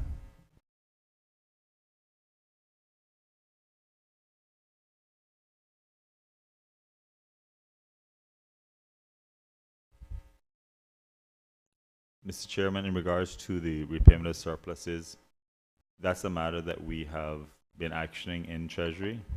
It's something that we already considered that we're on top of. So there's not a planned implementation date because we're already going through that process. In regards to the stamp duty, that would fall under the matter that you raised in regards to revenue. We consider that to be part and parcel of the revenue completeness. Under number 4 on the action plan, it says incompleteness of revenue, receivables, and unearned revenue. So we consider it to be part of that process. And you'll recall the Financial Secretary earlier noted that we've been actively recruiting for the expansion of the revenue unit in the Treasury Department. We're pleased to announce that we actually have identified a deputy director to the revenue unit, specifically aimed at revenue completeness. And this, the stamp duty that you're referring to for residential properties and any stamp duty, he'll be looking at it. As the Finance Secretary mentioned earlier, there are about 15 categories of revenue that make up the majority of our, I think it's 90%, 8 or 90% of our revenue. And so he'll be going through those specific items and ensuring revenue completeness and developing policies for those departments, working with those departments to develop policies where the department actually collects the revenue to ensure that we have revenue completeness. A major issue is the residential stamp duty and ensure that that's collected. But there are a number of other issues such as ensuring tourism accommodation taxes, for example, are received. We have so many Airbnbs operating now. We need to ensure that we are accurately capturing the full amount of revenue for the tourism accommodation tax. We have debit transaction fees with banks, and we can do some analysis to compare the banks, and obviously we can see that some banks are substantially under. We need to then formulate a method of going and confirming that the correct amount has actually been paid, and that'll mean the new deputy director reaching out to SEMA and either asking SEMA to perform an audit or provide us with information on how we can confirm the accuracy of that information. So these are all things that have to be established by the new individual coming online. And to provide you with a bit of background, the Ministry of Finance and Treasury had initially envisaged having 2 revenue officers, which would assist with ensuring revenue completeness. But because we're at a stage where an entire system, an entire methodology has to be established, an entire revenue completeness policy has to be established, we needed someone at a higher level. And so we changed the positions from revenue officers to deputy director of the revenue unit. We'll be working alongside our current director of the revenue unit, who has extensive knowledge in government's revenues. And he's been with us for over 20 years, I believe. And so he has extensive knowledge. So he'll be working with the new deputy director to ensure that we can develop a methodology and a policy around ensuring revenue completeness for government. That will include the stamp duty on residential properties. Thank you, Mr. Chairman. You raised, let's start to address one of the issues that I had with regard to the deputy director of the revenue unit. So that position has now been filled, just for completeness. Mr. Chairman, we have just today, I believe we will be finalizing that recruitment. We sent out the offer letter and had some negotiation of salary, and we've finally reached a position where both sides are happy. So we're expecting to receive the acceptance letter today. Interesting, had nothing to do with the timing of this meeting. It just coincidentally worked out like that. Well, that's great that you're able to get that, because I mean, I've always had a bit of a, just from my knowledge of you know, government's finances and stuff, the whole issue of revenue completeness and the reluctance of CFOs really to certify, you know, give representations that with regard to completeness. And from time to time, I know I've had discussions with some of you in the Treasury with regard to areas where I think we were falling down on collecting revenues rightfully due to the government. So I'm glad to see that progress is being made, because I do think it is such a huge issue for the government. I put it up there with the other big ticket items that the Auditor General has highlighted as well, with regard to the, you know, healthcare liability and all these other things. It's critical that we get that issue addressed. And so I commend what you're doing and the way you're moving forward with it.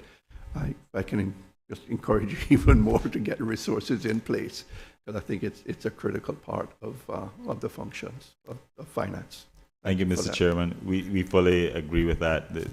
Ensuring that we have the full amount of revenue coming in and recognized in our books is paramount, because that could assist us with everything. Obviously, that can assist us with ensuring that our surpluses are at a level that we can cover the post-retirement healthcare expense each year, as well as ensuring that the post-retirement healthcare liability is covered in the longer term.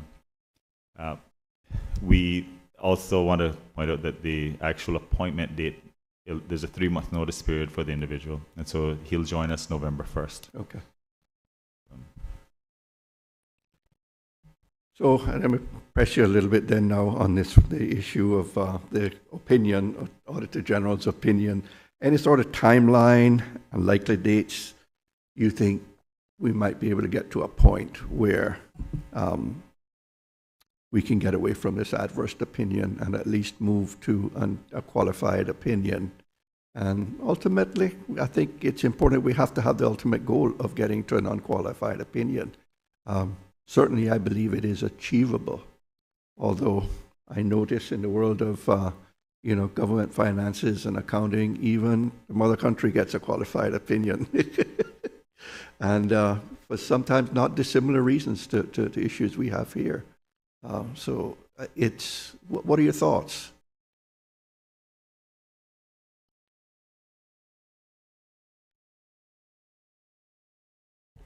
Mr. Chairman, I'll attempt to answer your question, sir. And I think back to my favorite topic. One of the, as you just said, one of the major hold-ups is the post-retirement healthcare matter. Without that, I don't think we're going to make a single step forward. It's a complicated situation, obviously, where it's going to have a significant impact on the government financial statements. We just went through that. You know, unless you've got surpluses each year in the region of $100+ million, then you could easily end up in a deficit situation when you subtract away the full cost. On the balance sheet side of government, its net assets now are around 1.1, $1.2 billion, and so if you recognize the liability on the face of the financial statements, on the face of the balance sheet, then that $2.1 billion in net assets becomes either zero or negative. So it is a big step for the government to take. I think concurrent with taking the step, the government would want to see if it could seek a change in the legislation that says, for example, if we do end up in a deficit because we have recognized these costs, then we'd want some provision in the law that says that is somehow an okay position and won't be held against us and so forth. I don't know if it's possible to legislate that. If it were, then I think that would make the task a little bit easier. It's also complicated by the fact that, to the best of our knowledge, probably none of the other overseas territories may actually be doing the recognition. That complicates it as well. So I will continue trying with the government to see if it's willing to take that step. So unfortunately I cannot provide a timeline other than to say we will continue. And I would refer back to an earlier point that if it were possible, we certainly know that the Auditor General's office is independent. So if it were possible to get some indication as to whether the opinion would change as a result of the recognition, I think that would be some sort of incentive to actually make the change. So taking that one step further to FS, and I appreciate the candidness of your response. This would also have an effect on the framework for fiscal responsibility too, wouldn't it?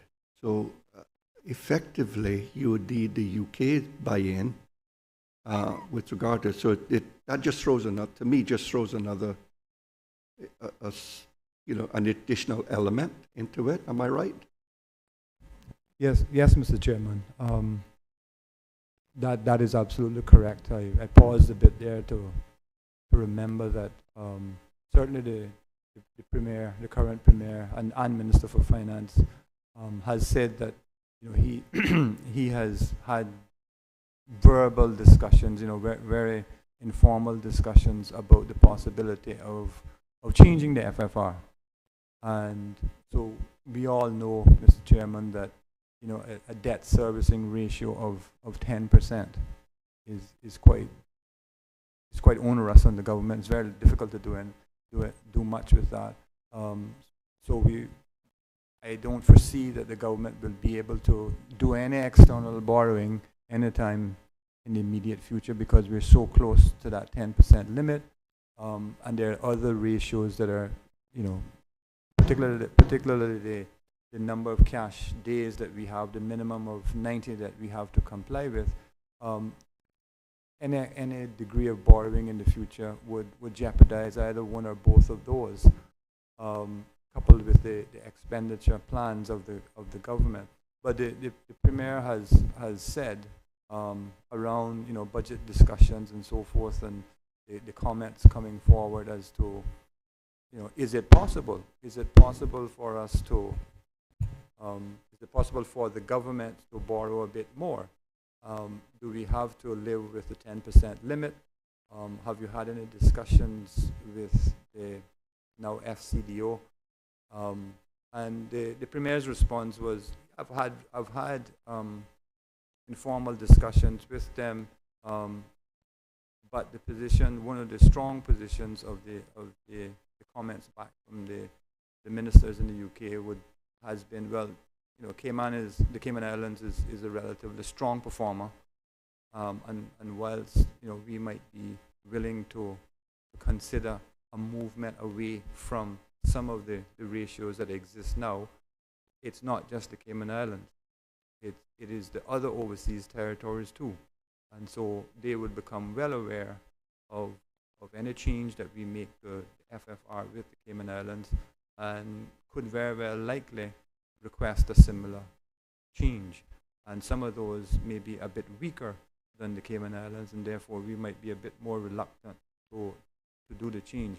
So he said he has had, you know, informal discussions about the possibility of changing, but I think that's exactly what they are. They were informal, and they didn't progress beyond that. And I can say to the committee, I don't know if that's a discussion point, but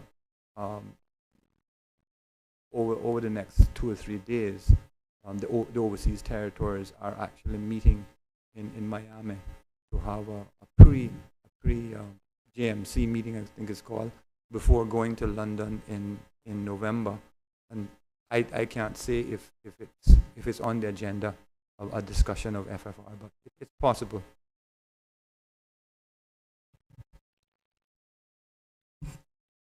Well, thank you for those answers and for the elucidation to FS. We're going to move on next to the anti-fraud training. And I'm going to ask Ms. Heather Bodden, if she would, to lead this questioning. Thank you, Mr. Chairman. This question will be directed to the Accountant General, about a little bit of background before I ask the questions. In 2021, the Auditor General recommended that the government make anti-fraud training a mandatory annual requirement for all civil servants and all staff in statutory authorities and government companies. This is not the first time that the Auditor General made this recommendation. The response to that recommendation stated that this would be implemented by January 2022. In February of this year, you stated that the training was slightly delayed due to technical difficulties with the training material, but was expected to come online in the first quarter of 2023. Would the Auditor Accountant General please give the committee reasons for the delays in rolling out anti-fraud training? First question. And number 2, an update on the anti-fraud training being rolled out in the first quarter of 2023. Mr. Chairman, through you. To provide the committee with the history behind the issues related to anti-fraud training, the Portfolio Civil Service, or their unit, the Civil Service College, they housed the training for the anti-fraud policy on a system called Degreed.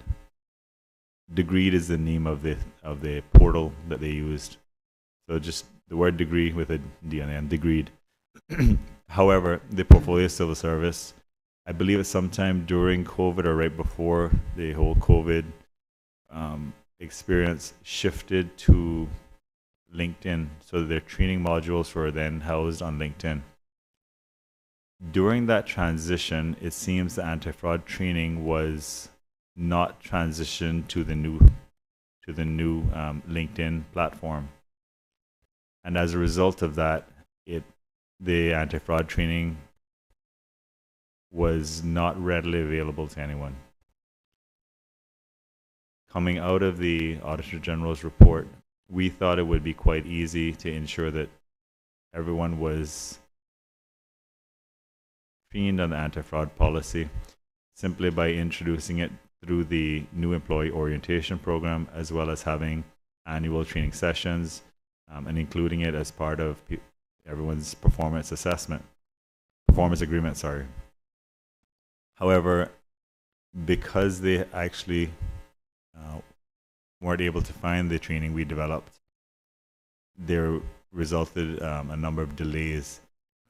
I'm pleased to report to the committee that the Civil Service College has been able to locate the training that was done, and we are in talks with the Portfolio Civil Service to ensure it's included in the new employee orientation training, as well as we'll be rolling it out to ensure that all employees do it on an annual basis. It seems like that's the preferred approach, is to have it done annually.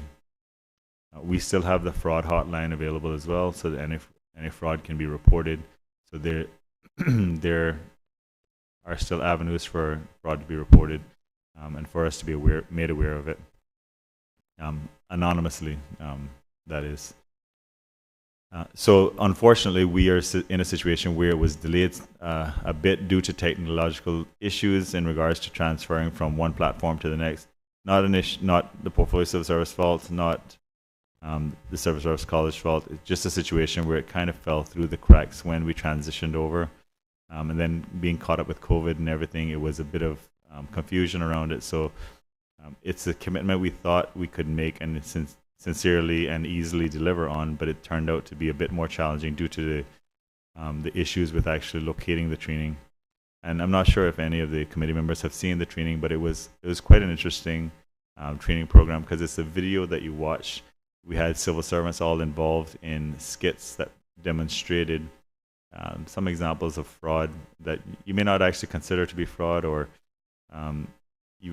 you see someone using a government vehicle, for example, on the weekend when you know it's for personal use, and those kind of things. And while we normalize it, it is using government property or misappropriation of government assets or misuse of government assets. And so those kind of things were all factored into the training. So it's quite an interesting training program. And then you have a small quiz afterwards, and once you pass the quiz, then you will have been deemed to have passed the anti-fraud policy training. And it was a system where we had it in place where you could actually show your superior that your direct report that you had completed the training, but due to the transition, it fell through the cracks. So that's something that we're working on getting back online now. We just spoke with Portfolio Civil Service yesterday in regards to getting this back into the orientation for every new employee, and we'll be getting that online. We're in July now, which is the third quarter, so we would look to get it in online. Hopefully next month, I guess, because we're at the end of July. So by August, we would expect to have that back online. And apologies again to the committee and audit office. We did think it was a quick fix, and it turned out to be much more challenging than we expected due to technological issues.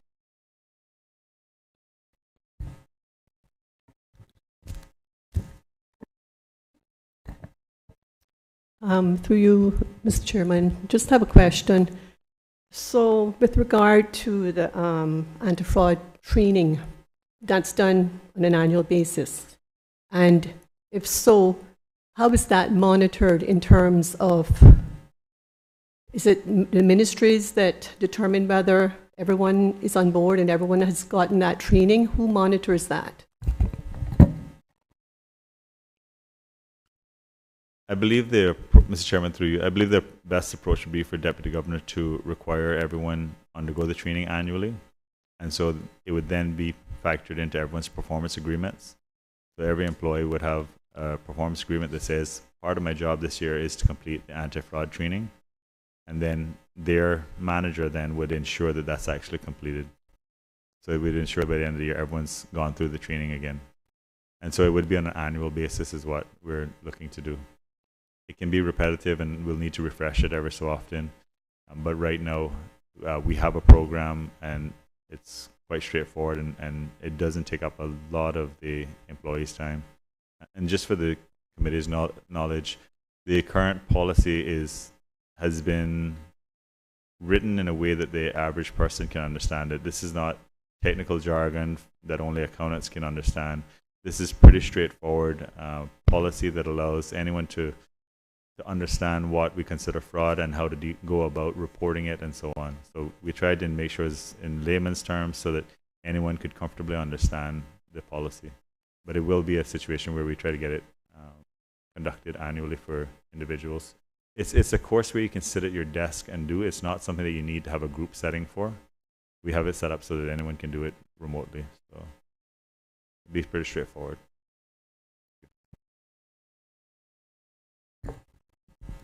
Thank you, Mr. Chairman. Through you, just want to thank the Accountant General for that update. And I think he's answered my third question, that it is going to be an annual requirement for all public sector staff. Any other questions from members? Okay, let's move on to the next area, the framework for fiscal responsibility. And for that, I'll turn to Ms. Conley to lead the questioning. Thank you, Mr. Chairman. Through you to the witness. I'll give a little preamble prior to my questioning. In 2021, the Auditor General recommended that the government should clearly demonstrate compliance with the Public Management and Finance Act, including requirements of the framework for fiscal responsibility through reporting interim performance against the principles of financial management using unaudited financial information, reporting performance against the principles in its annual report for the entire public sector, ensuring that figures have been updated to reflect the audited financial statements for the entire public sector, and 3, finally, providing explanations for any non-compliance.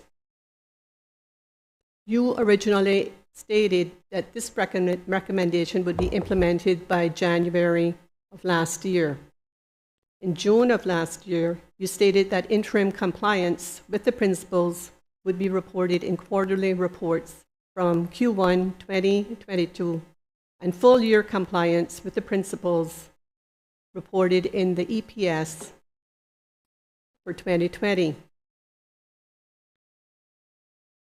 The Office of the Auditor General has confirmed that you have stated to report interim compliance against the... Let me start that over again. The Office of the Auditor General has confirmed that you have started to report interim compliance against the principles in the unaudited financial report for Q1 2023. The committee is pleased that this reporting has started. However, the Auditor General has informed us that you have yet to submit the EPS annual reports for 2020 and 2021. Can the witness give reasons for the delays in submitting the EPS annual reports for 2020 and 2021 to the Auditor General's office?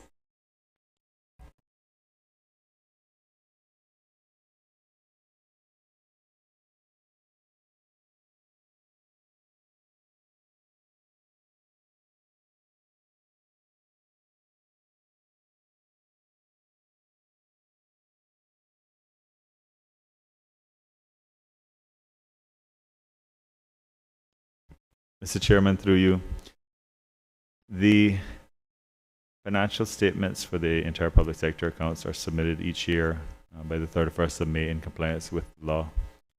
However, we've seen numerous times where we have to resubmit these accounts due to the backlog of the underlying ministry's accounts. And so that results in us having to resubmit our accounts over and over. Because of that, we've delayed submitting an annual report for those years. However, we're happy to move forward with them, however, with the understanding that we will have to be updating those every time we do a resubmission to the audit office. It just results in a bit more inefficient process. The Auditor General's office normally audits the accounts first and then afterwards reviews the annual report for compliance with the financials. And so it's a situation where we produce the annual reports in line with when the Auditor General is ready to review them.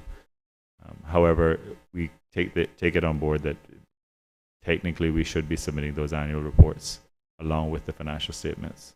So we will work to get those addressed.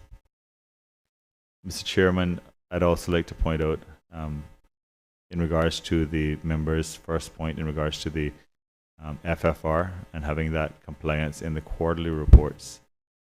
We've actually gone a step farther than than we had committed to. We'd committed to doing it quarterly.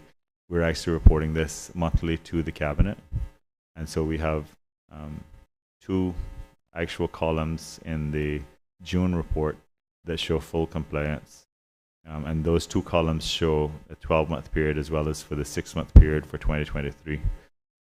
So you'll see the full 12-month history leading up to the 30th of June 2023 period, and that shows full compliance, as well as the 6-month period just for the 2023 period. And so we have included this in our monthly report. And I don't want that to take away from our commitment, obviously, to ensure that the annual reports are provided to the Auditor General's office. We will work to get those sorted out immediately. I do apologize for that tardiness. Thank you to the witness for that information regarding submitting the reports monthly to Cabinet as opposed to quarterly. So can I have an undertaking then that that the reports will be submitted, the timeline for the submission of the reports for 2020 and 2021 will be, those will be submitted ASAP?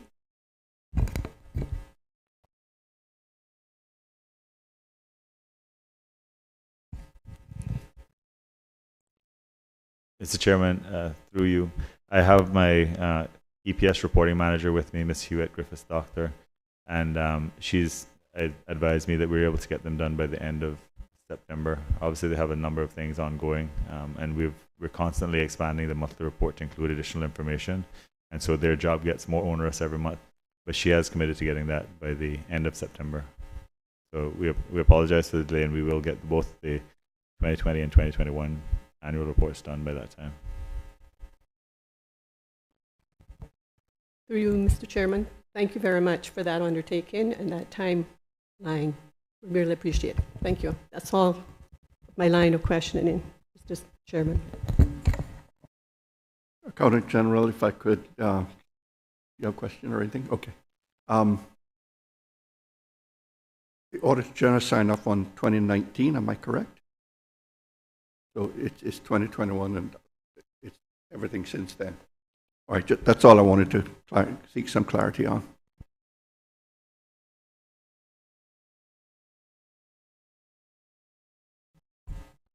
Sorry, Mr. Chairman, I missed the last part of your statement. I said I was only seeking clarity on that the adverse opinion had been signed off for 2019. So 2019's done and put to bed. Mr. Chairman, that's correct. We're finalizing in the final stages for 2020 and EPS accounts right now. Thank you, sir. Well, members of the committee, that brings us to the end of this hearing. I want to thank everyone for your presence and your participation this morning in getting things done.